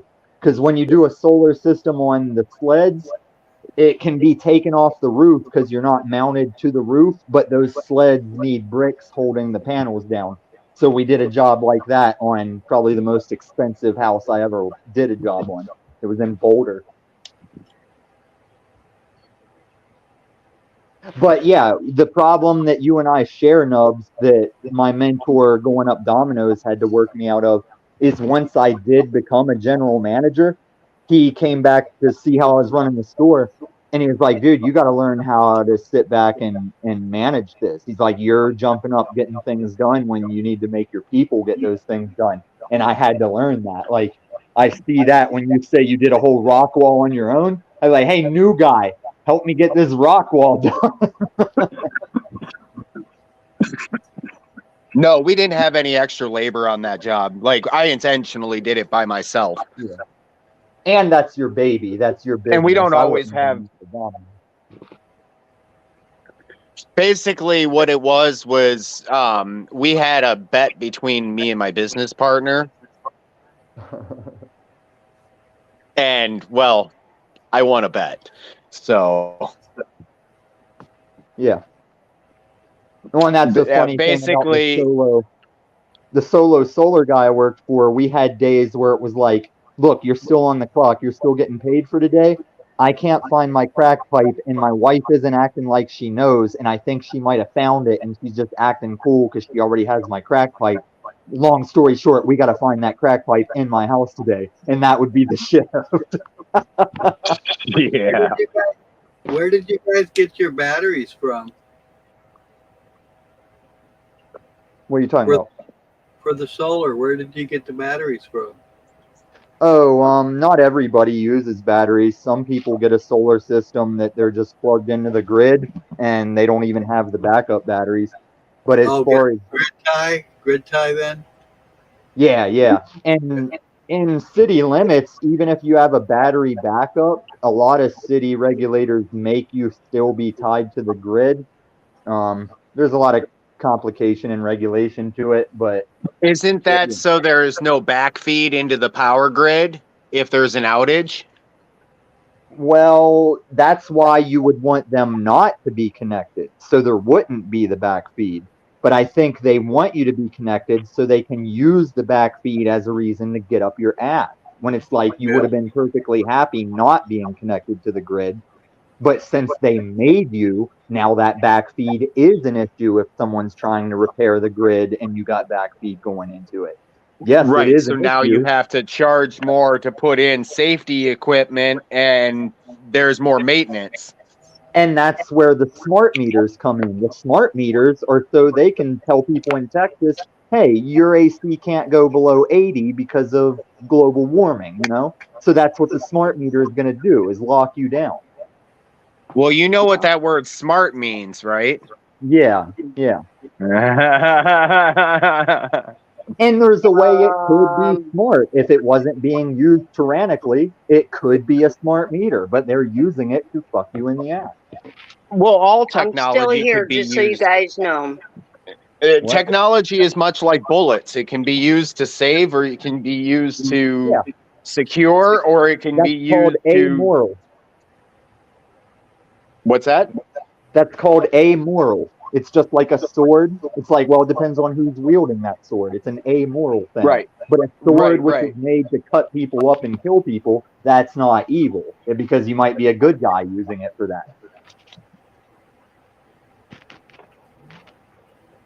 However, Larry, we're batting 1,000 on 2 shows today. You did 2 back-to-back shows, and we have bat 1,000 so far. This is great. Yeah, it's pretty cool, man. And it's all because not one of us is worried about saying we're the teacher, we're the leader, we're the god of all media. It's just people hanging out. That's all it is. I respect And it's everything Nubs wants to amazing. say about his work he does. You guys have not denied anything I've said about my education. This is fucking what people are supposed to be. And if you're not a traumatized child with issues, it can go like this. Well, you know, we were traumatized children, but you know Oh, what? he wasn't. I'm just Right. saying the unslaved one still is. He just doesn't realize it. Yeah. But Like he's one of hundreds of thousands of men who wear their jail time like a badge of honor. And it is something to survive, but it's not commendable like an honorable discharge from the military. Like a prison stay is not an honorable discharge from the military, but they carry it like that. right. I wore prison oranges out on the street. People were accusing me of stealing valor. Hey, stolen valor! You weren't in prison. What are you wearing those prison clothes for? Stolen valor. They accused you of stealing what? Stolen valor is what you get accused of if you're out wearing a military uniform all ate up in public trying to get your dick sucked. But everyone that knows military uniforms knows you're not wearing it right, and you got the medals in the wrong place and shit like that. Exactly. I wear fatigues when I'm out working, and anytime anybody says anything, I always look at him and be like, look at the condition. Do you really think I'm in the military? And look at the way you're wearing it, because I used to be a Right. street skater. Yeah, I used to have Edward Furlong hair wearing the BDU jacket just like he did on Terminator. And no one said stolen valor because I wasn't trying to recreate dress blues and get a free meal for it, you know? Mhm. Yeah.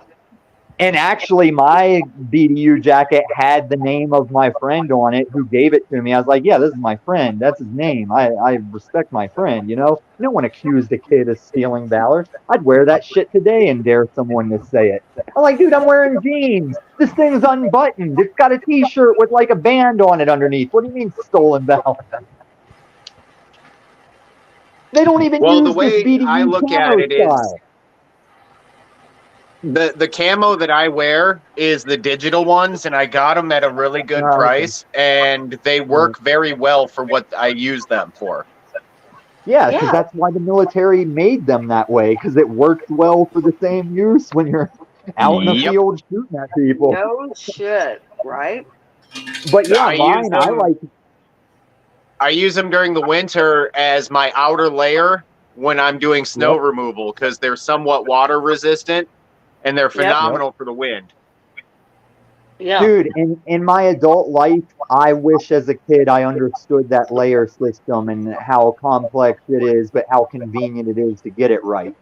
Like the closest layer to your body needs to wick moisture away and let it air, but then you go with a cotton or absorbent type thing after that, and ultimately your outer shell just has to be water and wind resistant, and then you change those layers according to your situation, how much you've exerted yourself, shit like that.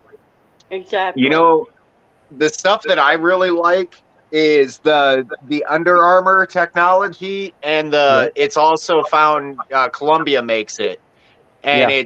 it's reflective, so it reflects your heat back to you. Uh-huh. My And it That sister also stuff wears is can wick that. moisture away. Yeah. My sister Well, wears a lot of Under Armour. it's Now just awesome fucking stuff because basically you get to wear less clothes because your clothes themselves reflect your own heat back to you. right. Yeah. You're wearing And then if you get proper into attire for what you need. and when you get into complex like mountain hiking stuff, that's why there's various ventilation zippers that you can open or close according to how you're Yeah. feeling at the time. But listen, Yeah. this is the one exception to the military.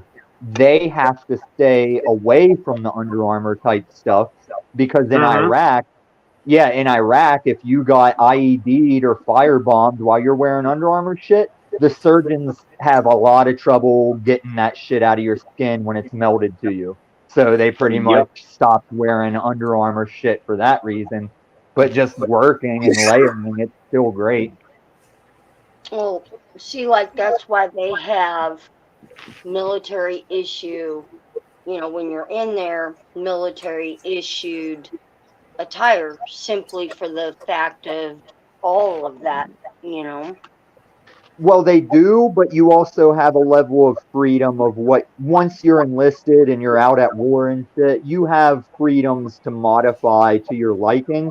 But that's why they put out the word, like, you probably don't want Under Armour shit because we can't get it out of your skin when it's melted to you. So a lot of people quit doing it, but I don't think they would stop you if you still did. It's just going to suck to be you if you catch that situation. But Yeah, in don't my kid situation out yourself. shoveling snow, I'm really not worried about IEDs. Right, but Wolf Lady, don't kid What? yourself. They'll equip you to win a war. They're not equipping these guys because they give a shit about their lab monkeys that are out doing their specialized labor. Like, we can say God bless the troops because they're our brothers and sisters, sons, nephews. We say thank you for your service.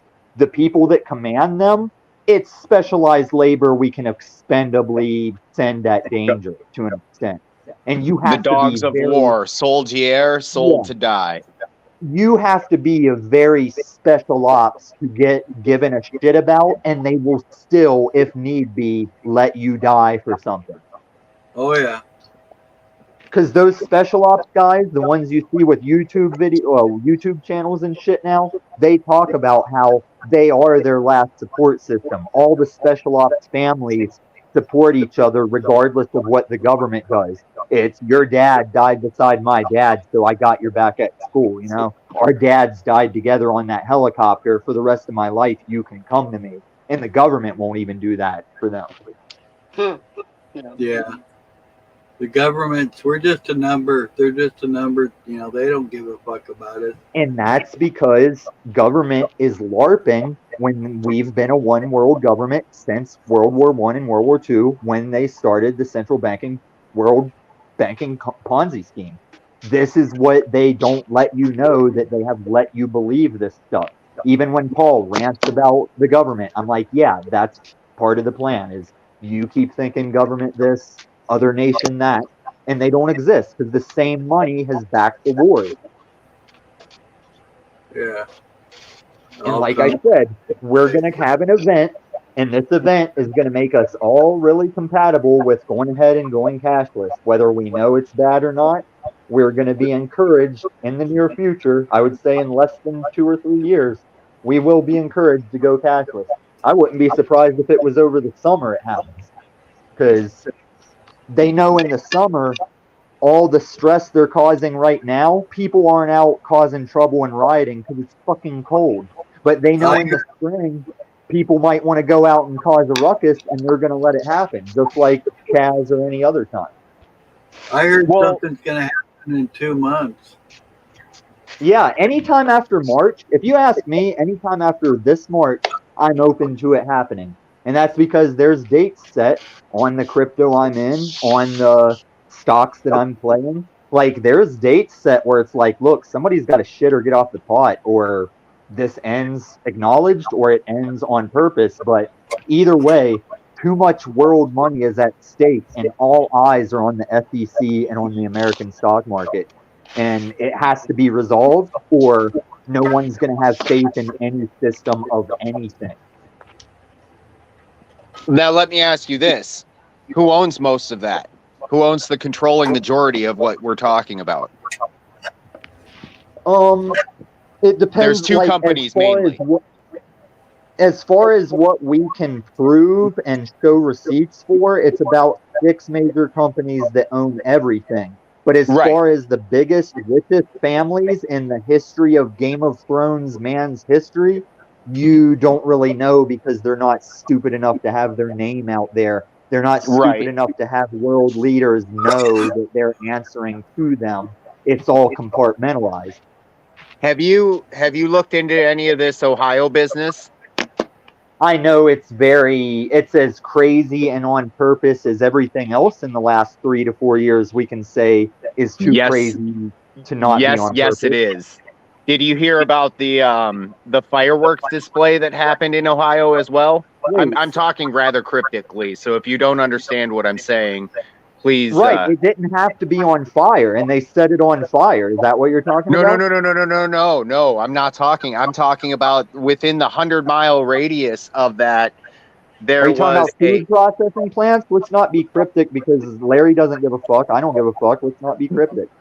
Okay, so anyways, there was a metal processing plant that was melting alloys that exploded.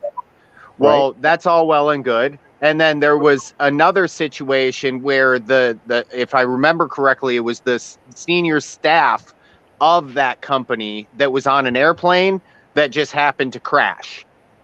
Oh, of course, yeah. Now, here's where it gets really interesting. Do you know who owns the railroad, or the majority share of that railroad? Majority share should be the old guy. I can't say No. his name because I said No. it too fast. BlackRock. The guy that Or the BlackRock. stock market. Well, BlackRock owns everything, Nubs. Right.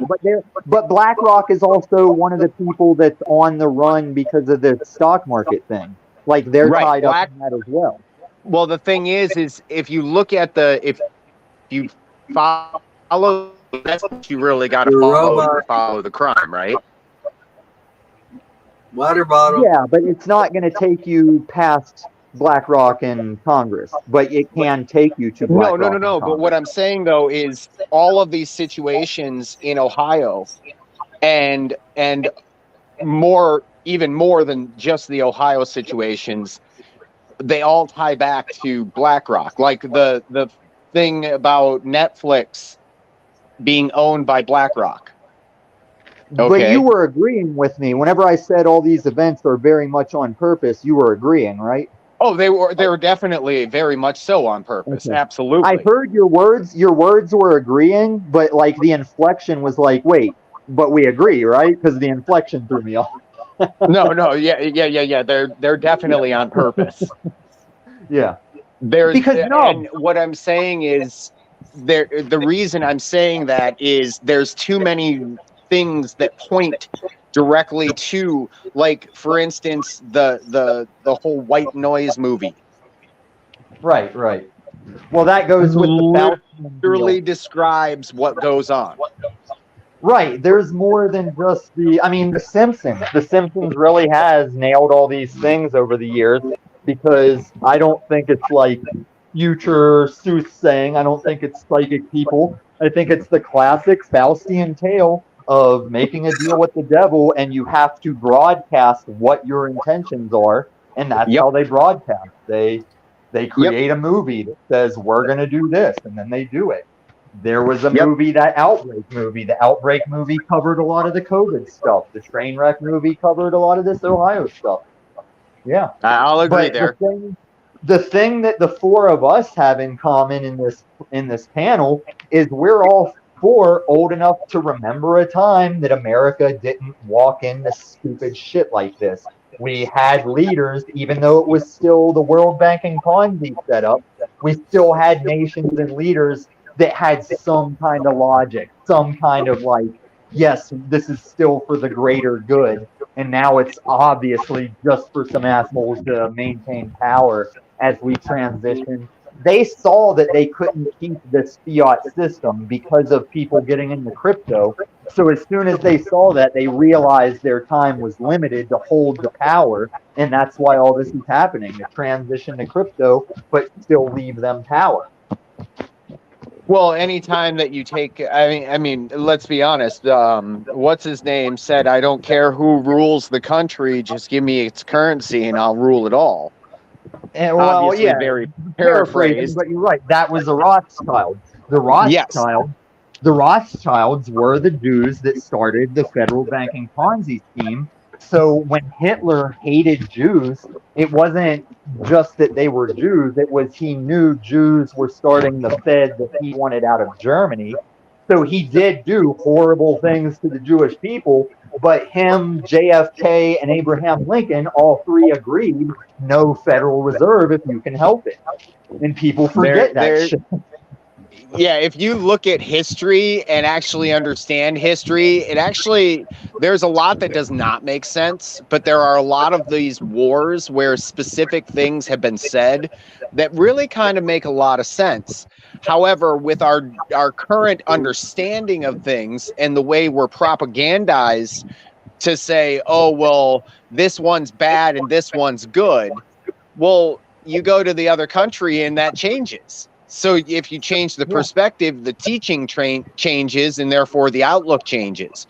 Well, if you look at it from both points of view, then you kind of understand it. And, you know, when that guy was out there looking for all of those people, realized that he was just doing the same thing that had been going on in Europe for many, many, many, many years. And that's the outing of, I mean, you look at the reason this country is made. 1492, Spain fell out of the hands of the Moorish people and went into the hands of the Spanish. Then all the Moors and the Jews had to flee. They had to go somewhere. Why do you think Columbus found America? There you go. Yeah, and also when people talk about the atrocities to the natives, I'm sorry, that was a singularity event where the first gunpowder technology boat-having country to find America, to find it, they were going to try and take it. Because it was tribes of savages that were unwilling to move past what they were doing, and there comes a time that just doesn't cut it. Like, these people invented cannons and gunpowder, and they want your land, so you either adapt or lose your shit, you know, and they lost their shit. I think that personally, after doing certain research and whatnot, I personally think that the Americas have a lot more history than what we've ever been taught. The whole world has more history than what we can ever find out because of the mud flood, because of the globe that has a magnetic shift every however many thousand years, and it destroys everything and resets the planet. We actually could live to see one of those because it's so overdue. But it goes along with don't talk about that event unless you admit we're on a globe, because it only happens because we're on a globe. Like when you say agree to disagree.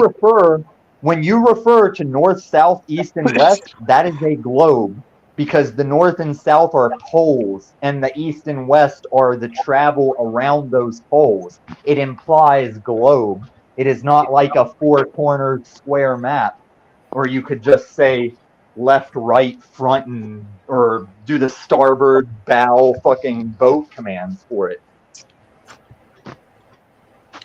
I'll agree to disagree on that one, just because. Well, it's okay, because what I said is factual and provable. So if you disagree, you can just be wrong. Well, the reason I say that is because I have very limited abilities to. I've personally never been to the North Pole or the South Pole, so all I can do is base my understanding on speculation. Right, but I'm assuring you that even though you disagree, I'm promising you that I'm right because we recreate these things with electricity because the North and South poles create that electromagnetic field around the planet that people refer to. Like it's all part of electricity, grounding. It's all one thing. Yeah. I know it sounds heavy, but even a guy with my degree can explain it. Well, when I look at things, I look at what I can prove personally firsthand, and then I look at what I can learn from somebody else's experience. And then what science is supposed to be is once I look at something and figure out how I can prove it, and you can do that same process to recreate it, that's how we say something is a fact or science and provable. So there was a time in my life I didn't know the things I could lay out right now. And you also are at a time you don't know those things, but once you know them, it's like Sorry. you don't go back to Santa Claus once you find out there's no Santa Claus. You don't revert one day back to believing. You just learned and then went on with that. Yeah, Okay, once you get out of a certain mindset, I think that's the analogy that was being portrayed in The Matrix when he tries to go back in and he says, yeah, I want to be able to taste steak again. Well, once you untaste steak, it will never taste the same. Yeah, and he implied that they were going to erase his memory, which sounded sketchy. I think they probably would have just offed him if he didn't get himself killed anyway. But, I mean, maybe they could have modified his memory and plugged him back in, but I don't know if they really would have done that. Have you guys ever seen the movies Sixth Sense or something like Yeah. that? Yeah.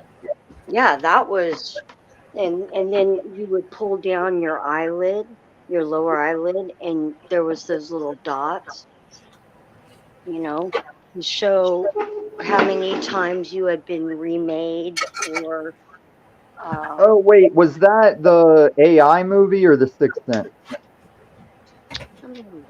Because both of them had Haley Joel Osment, I think. This had, let me see. Man. Because the Sixth Sense is when the little kid says, "I see dead people," and Bruce Willis finds out that he was dead through the whole movie. But that kid also did a movie where he was a little android robot. No. And I think that might be the one where your eyelid. This was Yeah, that might be the one where your eyelid shows how many times. I'm sorry. The Sixth Day. Oh, that's the Schwarzenegger movie. Yeah. Yes. That was Clone. Yeah. That was something else, wasn't it? Yeah, where I personally think that we go in a cycle. I think once we leave this place, I think there's a micro cycle and there's a macro cycle, and we keep on getting born back into the micro cycle until the macro cycle takes revolution, and then it all happens again. Energy's never ending. Exactly. Something, you know what I mean? It was. Yeah, and I also agree, Nub, that could be the case because it's probably all there is. Like, let's say whenever you die and the cycle resets, like when everybody maxes out their peak whatever and you go back to the oneness, let's say the oneness is all of us in unison making up what we'd call God. Well, after you're the oneness for so long, there's nothing better to do but separate and relearn this all over again forever and ever. Amen. You know? Yep. I personally, this may sound nuts, and I understand it does sound nuts, but I have this memory that is not mine because it obviously could not be me. But it's very much so like a memory. Where I'm sitting in an old style truck, like 30s, 40s style truck, and I watched this bullet come in and smack me square in the center of the head. And I remember being so grateful because I didn't have to fight in this damn war. Well, that was actually a memory of your life because your parents were poor and that was a 30s style truck you were sitting in 1995. I think It was personally 60s, that man. It we was a are 60s style reincarnated. truck. I believe we are reincarnated, and that when people have these dreams, it's little bits and pieces of, of previous lives. And I had a dream from when I was a very little girl that it started out where, boom, I hit the ground from jumping off a cliff. And then it backed up. Like I'd have another dream where it backed up to where I was at the top of the cliff, and I looked back, but I couldn't tell what that was. And then I jumped. Boom! I wake up as soon as I hit the ground. Then again, I had another dream where I was at the top of the cliff, and I looked back, and I could see that there was these men. There was like 6 men in these like Men in Black type suit, type thing, chasing after me. And I get to the end of this cliff. I look at them, and I'm like, I look down, boom, I wake up when I hit the ground. And for like 2 decades, it would start a little bit further back, a little bit further back, a little bit further back. And it came out where I was a spy. And I was in like Germany. And She's a plant. She's a plant. I'm telling you, she's a plant. Were you the sniper? No. No, you weren't But- the sniper that shot me out of the truck. Well, here's the No. thing, though. Like, dreams can have meaning, and I listen to that as like, Yes. if you keep having the same dream of running from men and jumping off a cliff and waking up before you hit, that more implies like an interpretive thing of like you feel like people are like everyone's on your case or after you, and you feel trapped as you get to the cliff end. You run out of where you can even go. And finally, you're just like, fuck it, I'll just jump the other. Well, no, Like, the dreams- thing is that it got to a point to where I was at a phone booth, and I'm holding this black round thing, the old things where that held the camera roll, right? And I'm holding it, and I'm on the phone with some guy, and I said, I've got it. I've got the film. I've got it. Holy shit, they're coming. And I drop the phone, and I start running. And then it backs up to even before that, even before that, even before that. And each Right. time Listen, it was a little bit more. I'm not saying that we don't get reincarnated. I'm just saying you also could have watched the same type of spy noir movies and had those dreams, because there's lots of Yes. movies and stories about someone with a microfilm container urgently trying to get to safety while they still have it, Yes, But I get what that. I was saying to Nubs is there's only one thing I think makes anyone sound crazy, and that's to say, I know for sure this is how things are. Like as far as after you die, As long as we just speculate and talk like this, I don't think anybody sounds crazy. But in the truther Well, I know- community, I can say for sure. there's people that'll. I can say for sure I know exactly what it's like, life after death. Well, and that's when truther community people look crazy because a lady. No. started I can say saying, for sure. Are you doing And the check thing? it out. Here's my evidence, and then I gotta get going. So when I was a baby, I died a couple of times. So I was dead, and so then I became alive again. So technically, this is life after death for me. But do you remember anything of when you were dying as a baby? And Now you're getting do you into remember the technicalities. do you remember the sounds of parental voices saying, "No, just let him go. Just let him go, dog." I died at 16. I died twice when I was 16. There we go. Larry's here Well, after the death reason I too. asked, there was one. Anyways, I gotta get experiment- going. My son's here. I'll catch you guys later. All right, All right, take see ya. care. Hugs. See ya. Yeah, Take there it was an easy. Bye. There was an experiment they did to a guy where they kept him conscious but took the top of his skull off, and the doctor was like asking him to respond as the doctor touched different parts of his brain with a probe. And the doctor touched a part of his brain where the guy was like, "Oh, I just saw a bright light, like everything was just a bright white light." And then another part of the brain, when the doctor touched it, he goes, "Oh, that time it was like I was up at the ceiling, like looking down at us." And those are both things people have described in their near-death experiences that a guy experienced just from a doctor touching his brain. Have you Yeah, I actually remember- watched like those videos or whatever of when the person is still very much so wide awake and they have this guy's brains exposed behind a curtain and they're like, touch this. Oh yeah, his toe twitched. Oh, okay. Let's stimulate this. What happens there? Oh, his eyes go funny. Yeah. And you know what? That is some wicked shit. Well, how do you think doctors learn how your brain works and how to fix you without doing shit like that? Oh, I know, but I mean, that's just the guy's wide awake. Was he consensual to the experiment? Isn't that crazy though? I mean, Yeah, it's crazy. I thought you were saying you were appalled by it. I'm like, well, if it wasn't a Nazi guy under no cooperation, like that's evil. No, I was not appalled. Okay. I was intrigued and I was shocked, but not appalled. Because appalled Right, I to think me whenever you is said a wicked negative shit, I connotation. think you were using wicked like a slang cool word, and I thought you were like, that is wicked evil shit. And I'm like, well, it depends on if you agree to do it. I don't think it's wicked in a bad way. I think it's just like wicked cool. You know what I mean? Yeah. Well, and that's It what I was was like, saying this wow. morning.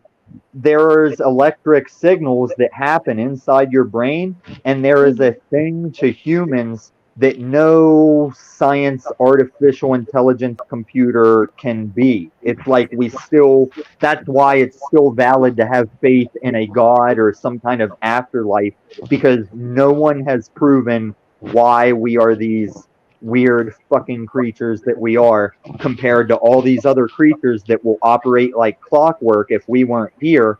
Like carnivores eat the plant eaters eat the plants, and everything goes on. And it's us that disrupts all of that beautiful cycle with our egos and plans and bullshit. Like, we invented these plastics. We invented the Ohio chemicals, that wouldn't have been here without us. Yeah. But also, we wouldn't have these cell phones to communicate if we didn't risk those things. Right. So that's why I am trying to tell Paul that everything is good. I think if this was part of an omnipotent God's plan, then it can only go well. And it's supposed to have small mustaches and drugs and wrongdoing, so you can show that you're not that and how you're not that with this experience. That's why there's so much weight for men. Like, women don't get this weight as much as men, but there's a lot of weight for men as far as what do you do when you're sure you're alone and no one is watching? Do you still do the right thing? Baby, Yes. you got your earbuds in? No, it keeps falling out. I'm not I don't have them on right now because I'm using the corded one, and one side of the earbud doesn't work, and He's not getting up your ass. I think he's trying to figure out the echo. Yeah, you're echoing. That's why I asked. fuck. Okay, hold on. Let me close everything else out. God damn, I am All right, such are a we here? facilitator of How's that? communication. If Paul would just shut the fuck up when I'm on his show, when I used to be on his show, if he would just shut up for 30 seconds, I can facilitate all kinds of communication when I see what's disrupting it. It's like I've done this for companies, but not hired for that, even though I did it for them. Yeah, Is you're this still better? echoing, baby. No. Ah, fuck. Okay, I'm gonna go out and come back in. Larry, this morning you heard Jason talking about my analogy use and how Lou says people don't understand me very well. Is like, yeah, the trade-off is I understand everybody and I can even help them understand each other when they aren't. And the trade-off is it's hard for me to get my point off to anybody. Yeah, I understand that. I think you get a little excited sometimes, and you wanna lead the way, but sometimes you got to give somebody an inch so you can take a mile. You know what I'm saying? No, I don't. I hate to lead. That's how I became a good leader because I hate doing it. But Right. leaders had caused me so much pain and suffering in work situations where it's like, oh, here's another day of labor because he fucked up. So I got to the point where it was like, I'd rather take on the responsibility and not have as much work to do because I know how to do something right. And if I'm not in that situation, I do shut up and just follow. Like if it's something I'm not well traveled in, I will shut up and follow whoever seems like they know what's up. But on these YouTube streets, I have yet to meet someone that's telling me I got my problem and like credibly nailing it, you know? Cuz like Lou, that stuff with Lou, I'm so excited to talk to him again because he has no idea how wrong he is even in months with Paul reaming him and shit. Just because they're nice to him, he thinks he has me figured out. And it's like, Lou, I'm sitting here saying I've been playing games with those people for almost a year now, and you're trying to figure me out based on games I was playing. It's crazy to me. I think it's funny Oh, that it's they very couldn't funny, figure Wolf shit Lady. It out. is hilarious. But that's what I'm getting worked up over, Larry. Like today with Lou, I wasn't worked up out of anger or rage. I was like, Lou, you're a grown ass man that procreated children and you still don't understand a word I'm saying right now. I was like, I cannot believe this shit right now. You gotta Look, be fucking with me, Lou. You have to be the best troll in the world because you got me if you're trolling. But I think Lou's So, really just look, that stupid because he lives in so Canada. there's somebody in chat that says, "Watch this guy died 3 times struck by lightning for 21 days. He holy died for 21 fuck. days." I'm gonna call you a liar, Larry. I don't believe anybody's watching or chatting. Well, his That is a name joke, is. Larry. Who is it? What's I the know. stream name? Radio Guru. Why is he Watch sitting in the this. chat when Guy there's so much died room up here? 3 times, struck by lightning, dead for 21 days. Watch what? Yeah. Stuff How like are we that's supposed to? happening, man. Oh yeah. But how are we supposed to know what to check out if you don't tell us what to check out? Exactly. Dude, those people in DC recently, they were hiding under a tree to avoid the storm, and when the lightning hit the tree, it still killed them. Where did you send this link at? There's no link in the chat. Yeah. You can't put a link in the chat.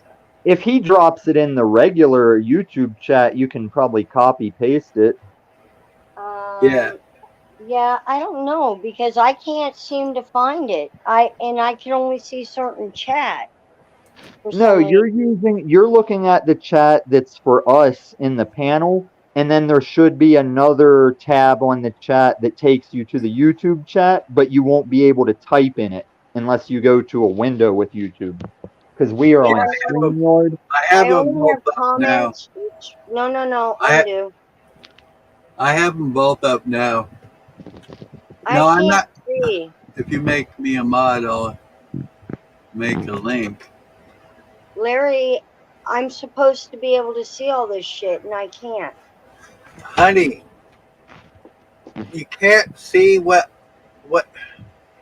There's 2 different sites and you can only do 2 different things. Where you're at, you can do whatever you want to do. On StreamYard, on YouTube, you can't. Oh. I know you guys are in love because Larry just told you can do whatever the fuck you want to do. Jesus. And you have a Private chat. There's nothing in if you private make chat. him a mod. I don't know who this guy is.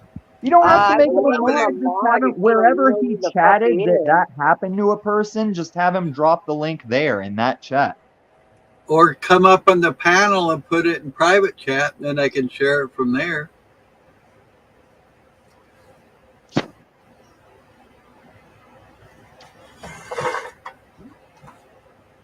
Because there's only a certain way I know how to share shit. I'm an old fuck, so it's hard to treat old dogs new tricks. I accidentally muted somebody, and I don't know how I did it. I believe that. You didn't mute nobody.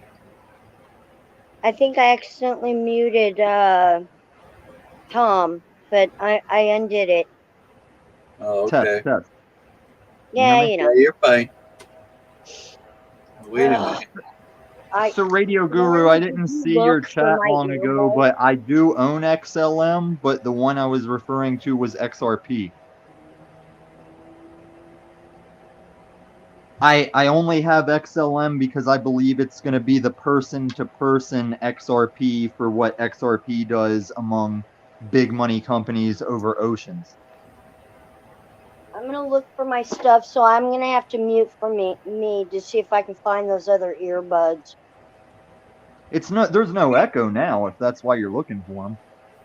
Yeah, it's gone, baby. I know, but I am if I use the other earphones, the damn things, I have to be connected to the phone, and only But are you one fine of right the now? ears work. Are you fine right now with how you hear and how you're talking? Well, no, Yeah, you because don't they're not. understand. If I don't use earbuds or something, I could wake my son up, and my son can be a dick. And I don't want to cause unnecessary bullshit. How old is your son? 24. Then tell that dickhead he can get his own apartment if you wake him up. This is his mom and house.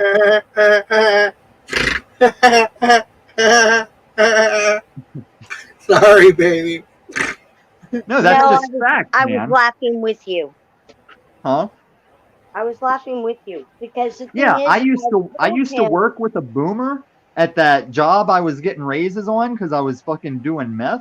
I used to work with a boomer there that he would talk shit about all these people on government assistance, but when he claimed he had to work overtime to make his daughter's car payment, I was like, "What is your daughter like 16 or something?" He's like, "No, she's blah blah blah. She has a kid, blah blah blah." I was like, I just couldn't go there. I was like, you are letting your daughter be that thing. Like, why is she not making her own car payment?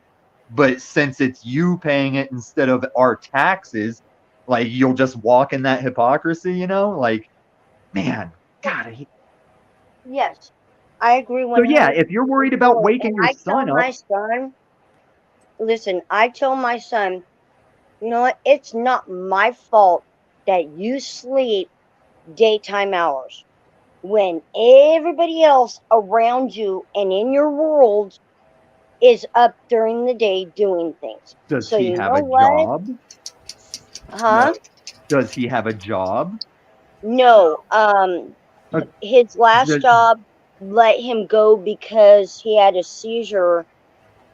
does he And need your domicile? Does he need you for a place to live? yes. Then he can't be a dickhead. You are daddy. You are the fucking pants. That's your house. Whenever you say Larry's at his house and you're at your house, that's the same person that can tell her broke ass 24-year-old son that, sorry I was loud on my internet show, but you can go get your own apartment, boy. That's who you can be, and it's with my grace and blessing, and God himself said that's a parent, you know? Don't be coming around telling me your son's not letting you be loud at 24, needing your fucking house. Your son's a fucking millennial. He's a fucking millennial if he's not a Zoomer, and a Zoomer's worse. Come on, I'm empowering you right now. Wake him up. Let's talk to him. He doesn't have a job. He's not sleeping for a job. Get him on this panel right now. I'm on a roll today. Show Paul what it is to make change around here. We'll show Paul how to make change. We're gonna treat your son like he's Paul because it sounds like he is. Listen, Wolf Lady. You know why I like you, Wolf Lady? Because What? when I want to be a dickhead to my mom or I have beef with my mom, I haven't answered her phone number in 13 years. And it's only rang under her number once in 13 years. And I haven't answered it because I was like, damn, I ain't calling. Why are you calling? And it was that bullshit about, birthday, carried you in my body. Blah. Oh, no, that's not why we're not calling each other. Have fun with that. And even Talcott tried to pull that carried me in her body shit. I was like, you need to pay attention to what happened after I was outside of that body. And it's like, they know why I don't call. And so they should know why I didn't answer. Right. And I'm going to empower you so that your son knows that he can't be me because he needs you too much. And that means you can be me to him, which is mean for a fun way.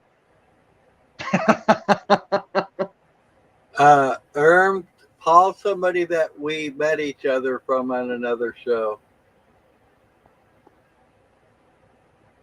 And if you like chaos and unruliness and bullying and let's just say bullshit, well, that's the place to go. But if you want to have good Not- conversations and stuff, guess what? You're in the right place. Not all the time, but I think I said something more simply, and I think you tacked a bunch of stuff onto there. Because the whole chaos and unruly thing, the thing people got me twisted about, like whenever I go to, this isn't you guys, but because you met me over at Paul's, but whenever I go to new places that have only heard about me and Paul, they're all defensive and cautious, and I'm like, guys, I have always been the good guy. Like all those horror stories you hear of me at Paul, that's me telling a guy that's wrong and putting him in his place. And just because his followers believe his narrative of what's happening, it doesn't mean it's true. Like, I'm not being a dick to you and your son. I'm saying, hey, lady, don't let your son push you around because he sounds like a loser. Like, he might need a foot up his ass to be someone again.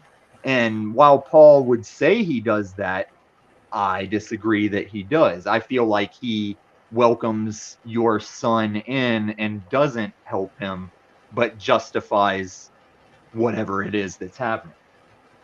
Not literally your son, but people like that.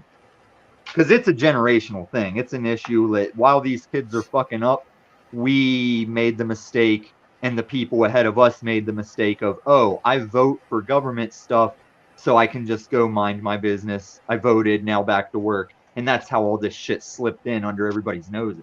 How they're getting to your kids through their education and shit. How there's a drag queen story hour. Like, that's how that gets here. And it seems abrupt and sudden, but it's not, no, this is years of complacency of voting or not voting or thinking voting matters. And it's all placebo as the problem builds and builds and builds. And now you're a kid with his finger in a hole on a dam and you've lost feeling in that finger. The dam's cracking more. You don't know how this is going to work out at this point. We don't know as a people, I mean. Like, this is historical shit I'm talking about earlier. Like, going cashless, guys, that's going to be the first time in human history that you're not using a shell or a coin or a bottle cap or some kind of significant thing in your hand, whether that thing is the value or is a promise of value. We're still going to take that digital soon. And it's going to be a history of man thing. Like America, you found America, somebody took it, and that's the way it was. You don't change that now. It can change. America could still be taken or lost or whimper into nothingness, but it was always America because that's how it happened and it can't happen different. We can lose America, but it was never what this would have been if the Chinese had found it first or the Russians found it first. And that's what going cashless will be, is that next first where it's like you don't know until it happens. But it will be tyrannical, I promise.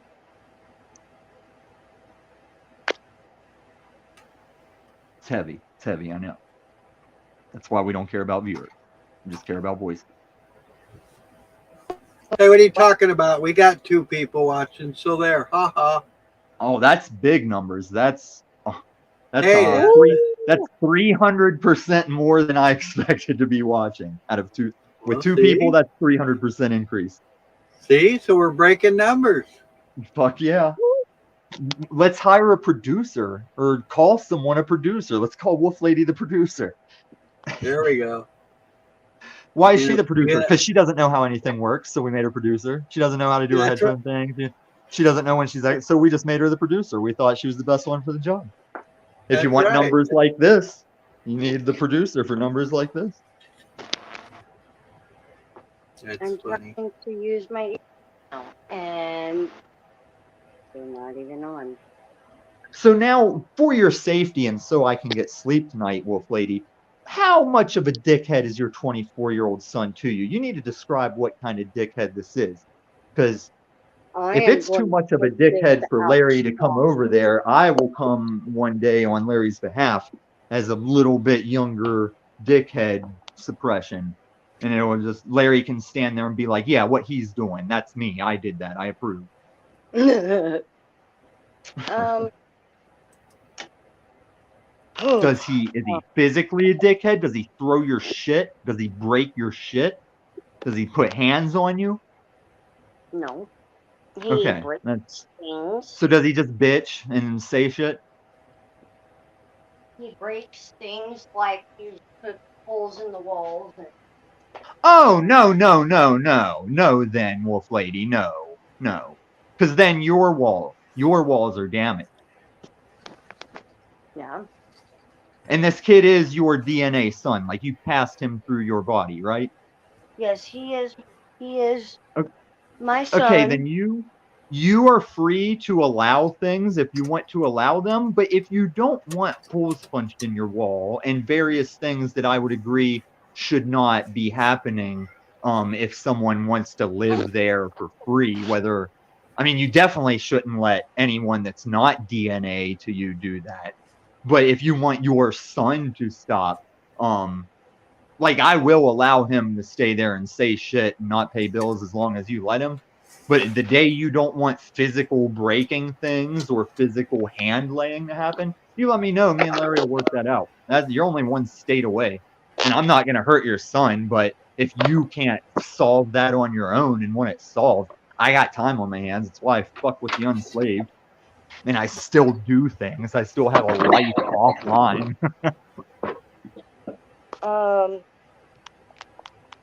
My son. Oh, baby, no, that's bad. That's really bad. We can hear that fucking stroller. Okay, hold on. Let me. I thought she was I wasn't looking at my phone. It was sitting beside me. I thought she was showing pictures of the holes in the wall, and Larry was going, "Oh, baby, that's bad. That's bad." And he said the stroller thing. I was like, "Oh, okay." Well, she's got a walker that she's using. She's going outside to smoke. You can't smoke where she's at. I know all about walkers and wheelchairs and all the different kinds. Okay, so I'm about to yell at my dog, but I'll mute if I do. He has been watching me clean and talk for hours, and he keeps acting excited like we're about to go on a WALK. And I'm like, I'm giving him no sign. Yeah, he's irritating me. He's following me around excited while I clean, and it's pissing me off. And you know why I spelled it out. Larry knows why I spelled it out. But it's like, leave me alone. And your dog hasn't figured out how to spell? No, but he knows words very well, where I used to be able to tell him the specific toy to go get, and he knew which one I was saying. But yeah, they're smart as fuck. He's super smart, but also stupid he's like autistic genius dog. Like some things he's genius about that everybody notices. Buster. In some ways he's fucking stupid. Exactly. That sounds like Larry's dog, Buster. He's smart as fuck, but then he is just dumb as a rock. Mm-hmm. My dog is straight up brilliant. He knows how to tell time. He knows how to spell or what we spell. We've even turned things into other words. Like, let's see, star. We have to make up a new word for walk. So, star, or we'll spell something. We started out with spelling, and then, oh boy, that didn't work. And then we moved to this and this and this and this. And his dog and my dog will work together. And my dog knows that he has to look that every time we look up at the security screen, the monitor, to see what's going on out there before we let our dogs out. So now my dog will look up at the security screen and then look at us like, okay, I already looked, hurry up. Yeah. That's what I was saying. They weren't really catching on to the new words as much as you weren't changing what they do catch on to, which wasn't the words. So that's why they change words so easy on you, because you're also given another tell while you're using the new word. And that's how you learn how dogs think, because I can tell mine knows stuff if he only does it right when he knows I'm pissed off. That's how I know he knows he's not doing it when I tell him to, because he wants to be a dick. But if he knows I'm mad, he'd listen to it and do exactly what it is. So that's why I'm like, oh, you know when I tell you. Yeah, well, thing about my son though is the last job he had a seizure. And when he went down, he had a grand mal. When he had a seizure, he knocked down also another employee, which dislocated his knee and gave my son a big old fucking gash on the side of his head. And Come on that up, guy Herb. said, huh? I'm telling Herb to come on up. But my son, the guy turned around and bashed on my son. You're useless. You're nothing but a hazard to any workplace, and da da da da. And Well, that sent my son into a really bad depression. But now he's not smoking weed, so he can try and go to work for another company or a company here in town. Well, this is And why I don't thrive on chaos, because now I see where I can help without all the threatening talk toward him punching holes in the wall. Because I still stand by this story is tragic and sad, but if he's your son and that's what his problem is, that's not justifying punching holes in your walls and sleeping on your time and just being a POS around your house. But I can help him solve his issue even if he can't get rid of the seizures. And that is, he needs to learn something valuable for money that going into a seizure isn't a threat to that job, Like he right, could learn to do a job at an at-home computer type thing, or just any job where a seizure out of nowhere doesn't damage or cause harm to anyone. He might not deserve what he got from that employee, but the employee made a valid point that it's like if someone does drop randomly into seizures, they shouldn't be on a roof putting solar panels in, They shouldn't be driving a cab. But there are animals that can sense when you're going to have a seizure and can have you ready to just sit in a safe corner or something because you're about to wig out. I knew a guy with a but dog he like that. has to have he has to have either training for it or whatnot. He wants this job. He really wants this job. But places like Subway or whatever, that he's worked at, they don't check for pot, but this kind of job is a little upper level. And I don't know if you've heard of it. It's called Bimart. I've heard a lot of corporate names like that. I've been in a lot of hats. Yeah. It's But owned. anyway, It's employee owned. It's employee owned. mhm. It's a what? When you work there, you get stock in the company. It's employee Yeah, a lot of companies do owned. that. It's not about what you get. Does he know why he gets seizures? Yeah, he was born with what they call Chiari malformation. And so do It's they a brain happen randomly, or malformation does where stress can put it on, but basically how the typical brain rounds up at the bottom, his pooches down in the spinal column and brainstem area. so it's And from a nerve being crushed or something that he has seizures? it's his brain Yeah, like it gets pushed on because of the way that thing is you just said with swelling the and everything. yeah. Yes.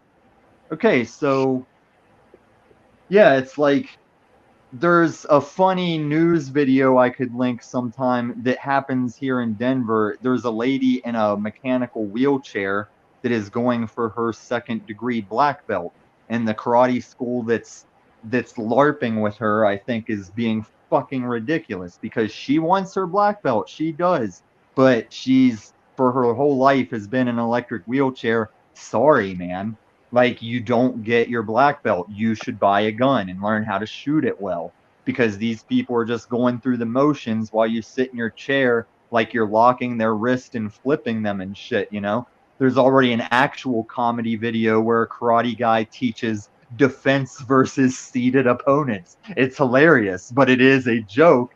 And that lady is living it out as a electric wheelchair in her black belt class.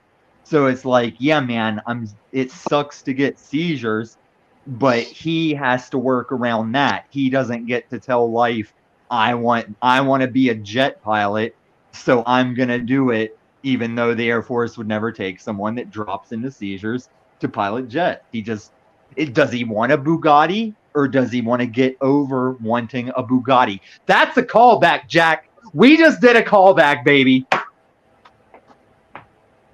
I told you No earlier, viewers.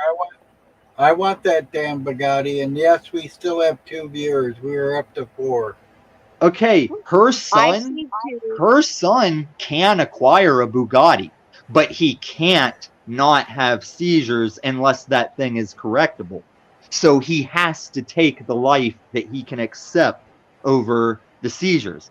Like, if I woke up with herpes tomorrow, I would just stop fucking the rest of my life. I mean, I'm already 43. If I woke up tomorrow with herpes, I'd say fuck it. Because if I woke up with herpes at 16, I'd probably would have narrowly self-deleted, you know? But at 43, if I found myself having herpes, meh, good run this time around, you know? Who cares? I can go the rest of my life without fucking if I have herpes, you know? Or just finding girls that already have herpes. That's even more entertaining than the More incel. challenging, huh? Well, Well, I mean, there's a thing with herpes is there's medication now to help speed up the healing and all that shit. Because I have a friend. no, I know the whole story because I know people with herpes that they're like, yeah, I just have it. It never happens. They're like, I carry HSV, but I don't get lesions. And yeah, even people that did, your immune system outgrows it to where you still have it, but it just keeps it suppressed. And that can happen with more STDs than just herpes. Because when I was a gym rat, I got chlamydia and I didn't know for at least 2 years. I just carried chlamydia not knowing I had it, not knowing if girls just weren't telling me that they got it from me, if I did spread it. But for 2 years, I never had any symptoms of an STD until the night I went home to visit and my friend had a spicy caliente Puerto Rican girl there I'd never met, and she gave me a night that activated chlamydia response on my dick, you know, because she was so fucking Puerto Rican about it, which was a great time, you know. And I even immediately told her, I was like, listen, last night was really awesome. I'm going to be really honest. This wasn't there. I don't know what that is. And I showed it to her, and she wasn't even fucking worried about it until I went back to Colorado and she hit me up on Facebook all pissed off, or hit me up over my number. And I was like, no. I was like, I told you the next morning. I was like, I was straight up with you. Don't try and play any shyster shit with me. And she calmed down and we're still cool. But she even tried to come at me like I was a shyster when I showed her in real time that something happened. Like, this wasn't there last night. You were here. And I'm not saying you gave it to me because we fucked last night.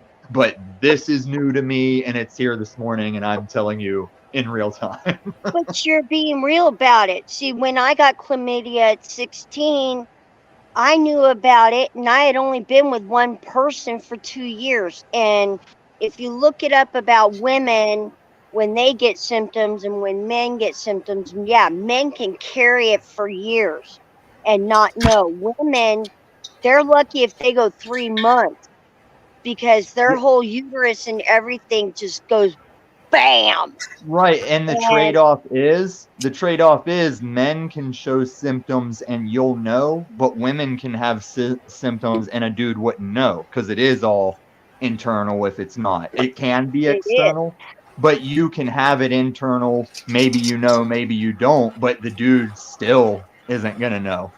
But that's why I tell kids that condoms aren't even 100% because not all STDs bump and rub where the condom is, and that blows their mind. Yeah, well, they always hear, they think that an STD can pass through a condom. And I'm like, no, kids, no. What they're saying is not all STDs travel on that condom coverage, and their pupils dilate and their brains activate. You know, it's so funny. And anyway, so I went to the emergency room because I was in absolute agony. And I looked at him and I said, look, you can give me a prescription to cure this. The problem is he doesn't have any insurance. What are we going to do? And they're like, here's 2 fucking bottles. I took one of those bottles after I went to the ER. I threw it at him and I said, look, motherfucker, you gave this to me. Nobody else could have given it to me. Here's your fucking, remedy. Take it like it says. And I said, don't call me again. What, to the guy that gave it to you? Yeah. And then the whole thing about herpes. Did he know he had it though? No, he didn't know he had it yet. Then why were you mean to him? I just told you that happened to me. And you still...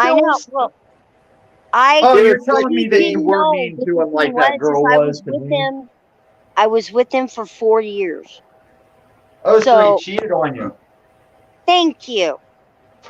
Well, it's okay to be mad at him for cheating, but yeah, like I said, man, I had chlamydia for 2 years and didn't know it. And if any girl would have came to me, and I went and got tested and was like positive when I didn't even know, I would have been like, sorry, girl, I didn't even know. I didn't even, And but yeah, it sounds like he was cheating on you. And herpes, there's 3 different kinds of herpes. There's oral, there's genital, and then there's herpes that show up in other parts of your body. Everybody knows that because that's what they're scaring kids with in sex class. Well, back before sex class was about convincing you're probably not the gender you were born with, but old school sex class used to just be fear porn for STDs. Well, they also have said, proven, that one out of every 5 people between the ages of 14 and 25 will have herpes. No, it's everybody just pretty much has herpes because cold sores are a type of herpes, but where you're referencing to is more people are making fun of herpes that don't know they have it than there are people who don't have herpes, basically. It's... Yeah, and then they also have shown that people can have, like, genital herpes and not know it for, like, 10 years. And then they get under... Yeah, that's what we were just talking about. That's what I'm saying. But yeah, it's like some event happens and boom, you break out and you're like, whoa, what the fuck is this? I need to go see my doctor. Right, but here's the thing. Herpes was never a big deal. Herpes became a big deal because of the same pharmaceutical companies that's getting people addicted to fentanyl and prescribing things. They made it a big deal so they could make more money. Yeah, back in the time of Greeks and like pre-America times, you could just openly have herpes or something and people would still fuck you because people just didn't give a fuck. They got shit, they got rid of it. It was just the way things were. And the only reason there was hype about it is so you would get scared and get vaccinated and buy different products that they would create where you have commercials where you're not even sure what the ailment is, but they're sure you want to see if this is for you. It's like, well, tell me what the even problem is before the commercial's over. And they're like, no, just go ask your doctor. Go ask your doctor because he's already instructed how to sell. He's already instructed how to upsell these drugs as your doctor. I mean, they're each free to decide. You have doctors that'll say, no, I don't take that money. I don't push your fucking products. But there's plenty of doctors that'll push the product and not even tell you they're paid to. What do you mean everybody has AIDS? AIDS is actually what Wolf Lady should have started with when she was talking about how herpes isn't a big deal and you can get all these creams and things that suppress it and shit. Yeah, that's AIDS. Like, HIV is no longer a death sentence. You can just have HIV and just live a normal life now. And it doesn't even get to transition into AIDS.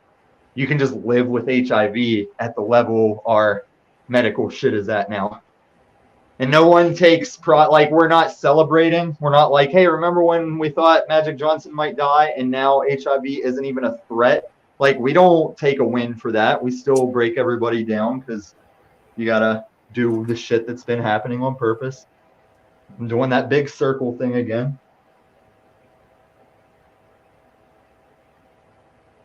They'll be like, Tom, you're cleaning your whole house and you're running your mouth to a Zoom call on YouTube and you're talking your mouth off. Are you on methamphetamine? I'm like, no, this is what I would try and like control when I was doing meth and stuff. Like, this is what my brain does when I'm left to my devices, God damn it. Like, cleaning isn't enough. I better occupy the other half of my mind with interaction with my online peeps. Well, it's kind of like me. I have, I don't do any of that bullshit, but I go through spurts where I won't do anything for a while, and then the weather will burn get hard nice. doing stuff. Yep. Yeah, and then the weather will get nice, and I'll get out there. And you ask her, once I get outside, I don't stop until it's time. It's dark time, and I'll just keep going and find. If I finish one thing, I'll work. I'll go on to something else. Yeah, he and does. It doesn't even have to be productive. Like, if it hits me in one of those times that's opposite of doing nothing, the shit I do doesn't even really have to be for a paycheck or fix a house that I own. It just has to be of interest, and I can like burn on it, Larry needs things that he can tinker with to keep him like sane, you know what I mean? Because if he sits in the house too long, he goes a little on the mental side. You could tell he's bored and yada yada, and I'm the same way, but he tinkers with stuff like the electric on his bike and this and that and everything else. And so when I'm over there, it's like, okay, he's gonna go tinker outside, no big deal. And I accept that, and I like it because sometimes he'll be like, hey, honey, can you help me with this? Can you help me with that? And I'm like, woo, yes, I will help, yes. But yeah. And he will. He'll be, he got yelled at one time from the other neighbor that at 8 o'clock in the morning, he was too loud. So then now it's like, okay, well, what time is good for you? 9 o'clock. Okay, fine. And Larry and I will sit there, like in the summer or whatever, and we'll stare at that clock. And I swear to God, straight up at 9 o'clock, man, we're out there doing shit. And it's like, And it's a good thing that you like that about Larry, because now that you told me that you have a house and he has a house, anytime Larry is doing something at his house that you don't like, I will refer to your punk ass house. You can go back over to till Larry's doing something that you like. And this is how you need to be with your son, except for the seizure thing. As soon as we figure out the seizure versus work thing, oh, that dude's ass is up out of that bed and doing that instead of giving his old mom a hard time. Yeah. Yeah. I got to do So- good for other people's moms because mine can kiss my ass. So I just like, I'm compensating, you know? Like, Yeah, but I'm allowed to be a piece of shit for my mom, but your son is in no position to be a piece of shit for you. See, but at least you know it, and that's half the battle. Yeah. Oh, my parents thought I was a regular Bart Simpson, and they didn't realize I was that classic fucking good kid everyone claims they want. And they were just so paranoid of what I might be out there doing that you could never convince them, like, unless they were around one of my bad friends that got into trouble, they might have saw the relativity a little bit. But she was kind of dumb. Like, I used to take cigarettes in high school that were offered to me just to look cool, but I thought it was gross and I couldn't smoke cigarettes. So I just throw them in a drawer in my room, and she found them and thought I had been a smoker all this time. I was like, Mom, smokers hate stale cigarettes that have sat around in a drawer this long. This is why I don't smoke. No smoker would be, ooh, I'll take those. Like, some of these are 2 years old, Mom. It was just my collection of cigarettes that I didn't want, but I look cool taking them. And not one person ever wanted to see me light up or smoke in front of them. That's funny shit. I'll never forget the very first time I got high on weed, man. It's like my mom raised me on fucking shit like Reaper Madness. You know, she showed me all kinds of movies and shit that, you know, if you do drugs, you're gonna go crazy and kill people. Shit. Yeah. And so I was scared. I was scared to get high. So we all skip school, of course, and we all go in this fucking little closet. There's like 6 of us in this closet, and they start smoking. And, you know, I didn't want to smoke any, but I ended up getting fucking high because there was so much smoke in that fucking room. And pretty soon I'm rolling on the floor, hitting my stomach, telling them to light up another lid, calling a joint a lid. Because I didn't know what the fuck it was. Yeah, man, I had a double first experience, and some people, I think, relate it to saying, like, with some people, your first attempt, you don't get high, and then the second time you do. But yeah, I had a time I thought I had gotten high, which was like, there was a sensation, but then the next time was I didn't know how my friend knew where we were as he drove roads I had grown up on. I just wanted a big bag of Cheetos and was jamming them in my dry mouth. Like, I could feel it all caking up in my gums, but I just wanted more Cheetos. I was a delirious high the second time. That's when I knew what I was into at that point. Yeah, it's almost like a mild hallucination back in those days with like creeper weed and shit. But you know, now my friend had to go to this class, and because she was on a contract because she took Percocet, you know, and so they found marijuana in her system, and she's like, I'm telling you, I'm not smoking. So she went to this drug class. Anyway, so she went to this class, and the counselor said, absolutely Larry! not. Your old lady is talking, Larry. They have nothing to do about the train. Oh, Mute. I did not. That was coming through my speaker like it was like a mild organ chord or something, and now I hear the train when you describe it. Yeah, it's the obnoxious train. Anyway, No, so I love that sound. I grew up with that. They told her absolutely 100%ly that if you were in a room and that room got hotboxed and whatnot with everybody smoking weed, clouds where you can't see nobody in front of you, that you cannot get high that way. Yeah, it can't be in your system. I was told the same thing, and that's not true. The counselor said that, oh, no. You can't just be in a room with them and have it in your system. You actually have to inhale it, Who did this happen directly to? or whatever. And she's like, I'm telling you, I'm not smoking weed. And who was that was failing the test? What?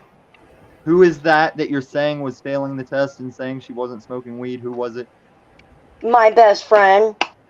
And Well, again, same thing. do The you same think thing your happened best to my friend daughter. was your best Huh? friend? And I don't know her. I'm asking honestly as a neutral question because I don't know your friend. Is she the type of person that maybe was smoking weed and failing the drug test and lying? Yeah, No, because the absolutely. same thing. But at The that same thing point, happened. The same thing happened to Jamie. Remember? yeah, but she lost weight and it was held in her fat cells.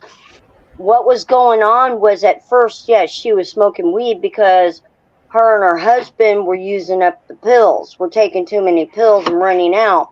And she said that she was smoking, that she was a couple of times had done it, so they made her go to the class. But she did quit smoking after that, and she still got pop. And she's like, You know I'm what I telling think you, I'm not. happened? I Huh? think she wasn't properly judging her body weight because a lot of your body weight and your fat is how long it takes for it to leave your system to the point you'll pass a Right. test. She might have just been fucking that up because I've been a skinny dude and I've been scared I didn't stop soon enough for a drug test and still passed it.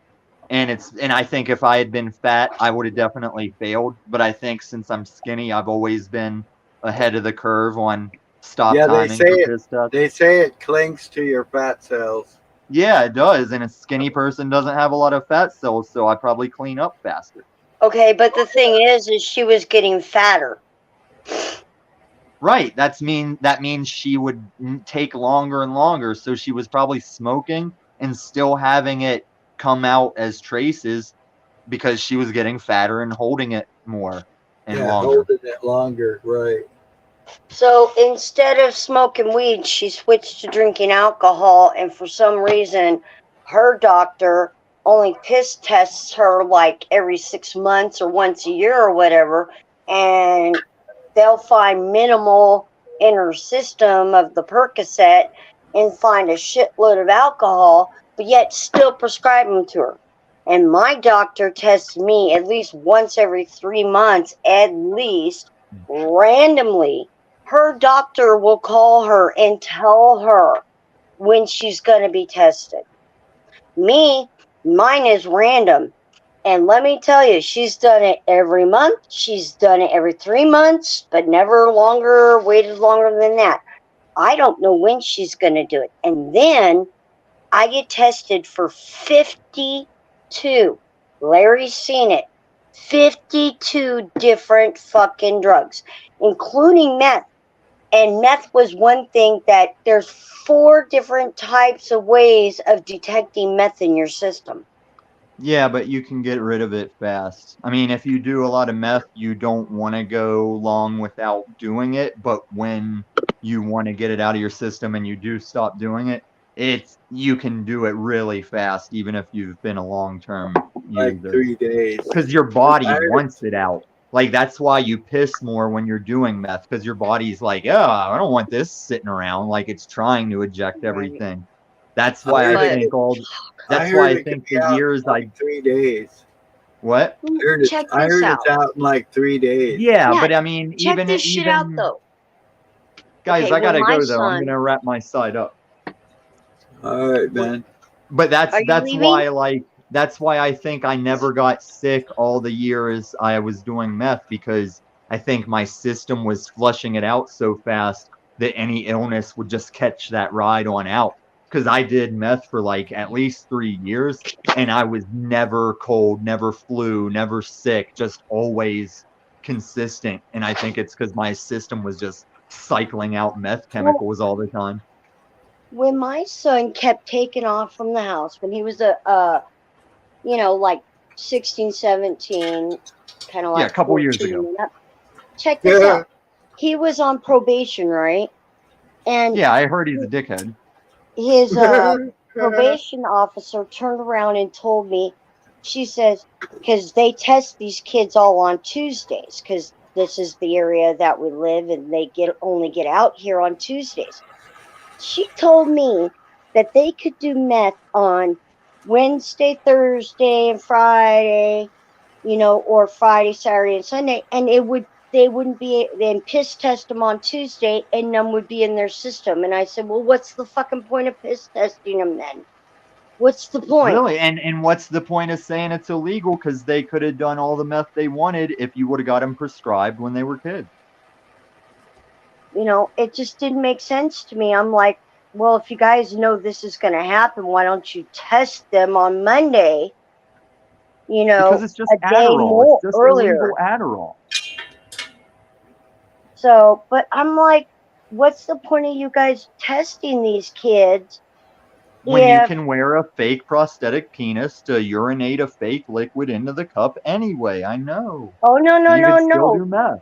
No. The test that they give them now actually detects if you are male and female, and it detects everything that could be in your system. Like me, I go to but my you don't doctor's have to office. be. If I've had one of those anything with poppy seeds in it, and It'll fail you for heroin. Fuck yeah! I got nailed on that once, and I'm like, I know. what I'm the tired fuck? of you educating me on shit a lot of users already know. That's how we get around those things. Even though I was never a heroin person, I wish Paul would get that straight. He compares his heroin past to my meth past. I'm like, Paul, apples and oranges, baby. But like my habit was never detrimental to me, my friend. Like I can see, I got all kinds of heroin stories that are fucked up, and I wasn't the one doing heroin. Like you ain't got to tell me, Paul. But yeah, don't say that that's Breaking Bad, because this is a go out and be somebody drug. Even if that be somebody is a homeless woman in a prom dress and a tiara with way too much confidence in a Walmart at 3 a.m., she can still do that, but not on heroin. But I was just like, I got popped on it, and she was going to take me off of my pain meds. And I'm like, I don't understand. I don't do those kind of things. And her nurse, which I absolutely cannot stand, but I thank her kindly, because we had just been talking about, while she was, taking my vitals and whatnot and asking some basic questions. She pops in and she goes, wait a minute. She goes, she was just telling me about these new bagels she's been eating. They're called Everything Bagels. Okay. Hold up. Hold up before you filibuster me. AV, I'm about to break out. I'm reading all this stuff you've been chatting. Next time I'm just gonna expect you to come up and panel, because you're chatting a bunch of panel participation chats, and we're not into the whole population thing here. You can just come on up next time. We're just doing a public Zoom call. So yes, you sound please. like you got shit to add in with, like, I'm reading everything you chatted now, and I remember every part of the conversation that you would have said this during, and you should have just been up here. You should have just got your ass up here. So I'm going to break out, but I'll be back. And, it's been fun for the first 2 in a day we've done now, and it was successful. So I will catch you guys soon. Some mornings you're done before I wake up, but that keeps me from wearing out my welcome. Yeah. Well, you have a wonderful night, and thank you for your participation and your knowledge and your input. Yep, and whenever you're catching shit from that boy, you say, I got a friend trying to think how you can work so you can stop being a strain on your mother. Yeah. So, amen. So let him know that we're going to help him figure it out, but I'm not going to accept any bullshit while we're figuring it out. Yeah, he'll tell him until we figure it out, you're my new grandma, and he's not going to fuck with my gam until we figure this shit out. I'll catch you guys later. You're so sweet. All right, take care, I man. love it. You have a good night. Oh, that was awesome. That was some funny shit. Gam. I love it.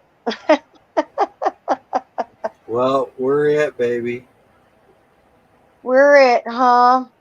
Took off too, huh? Yeah, it says 0. Can we end this conversation like the broadcast and then just and Yeah. then you and I just talk together like on whatchamacallit on Duo or something? Yeah, that's fine. I love you. All right, I love you too. You gonna call me? Yeah, I'll call you baby. All Good right. night, everybody. Anybody. Take care. Take care.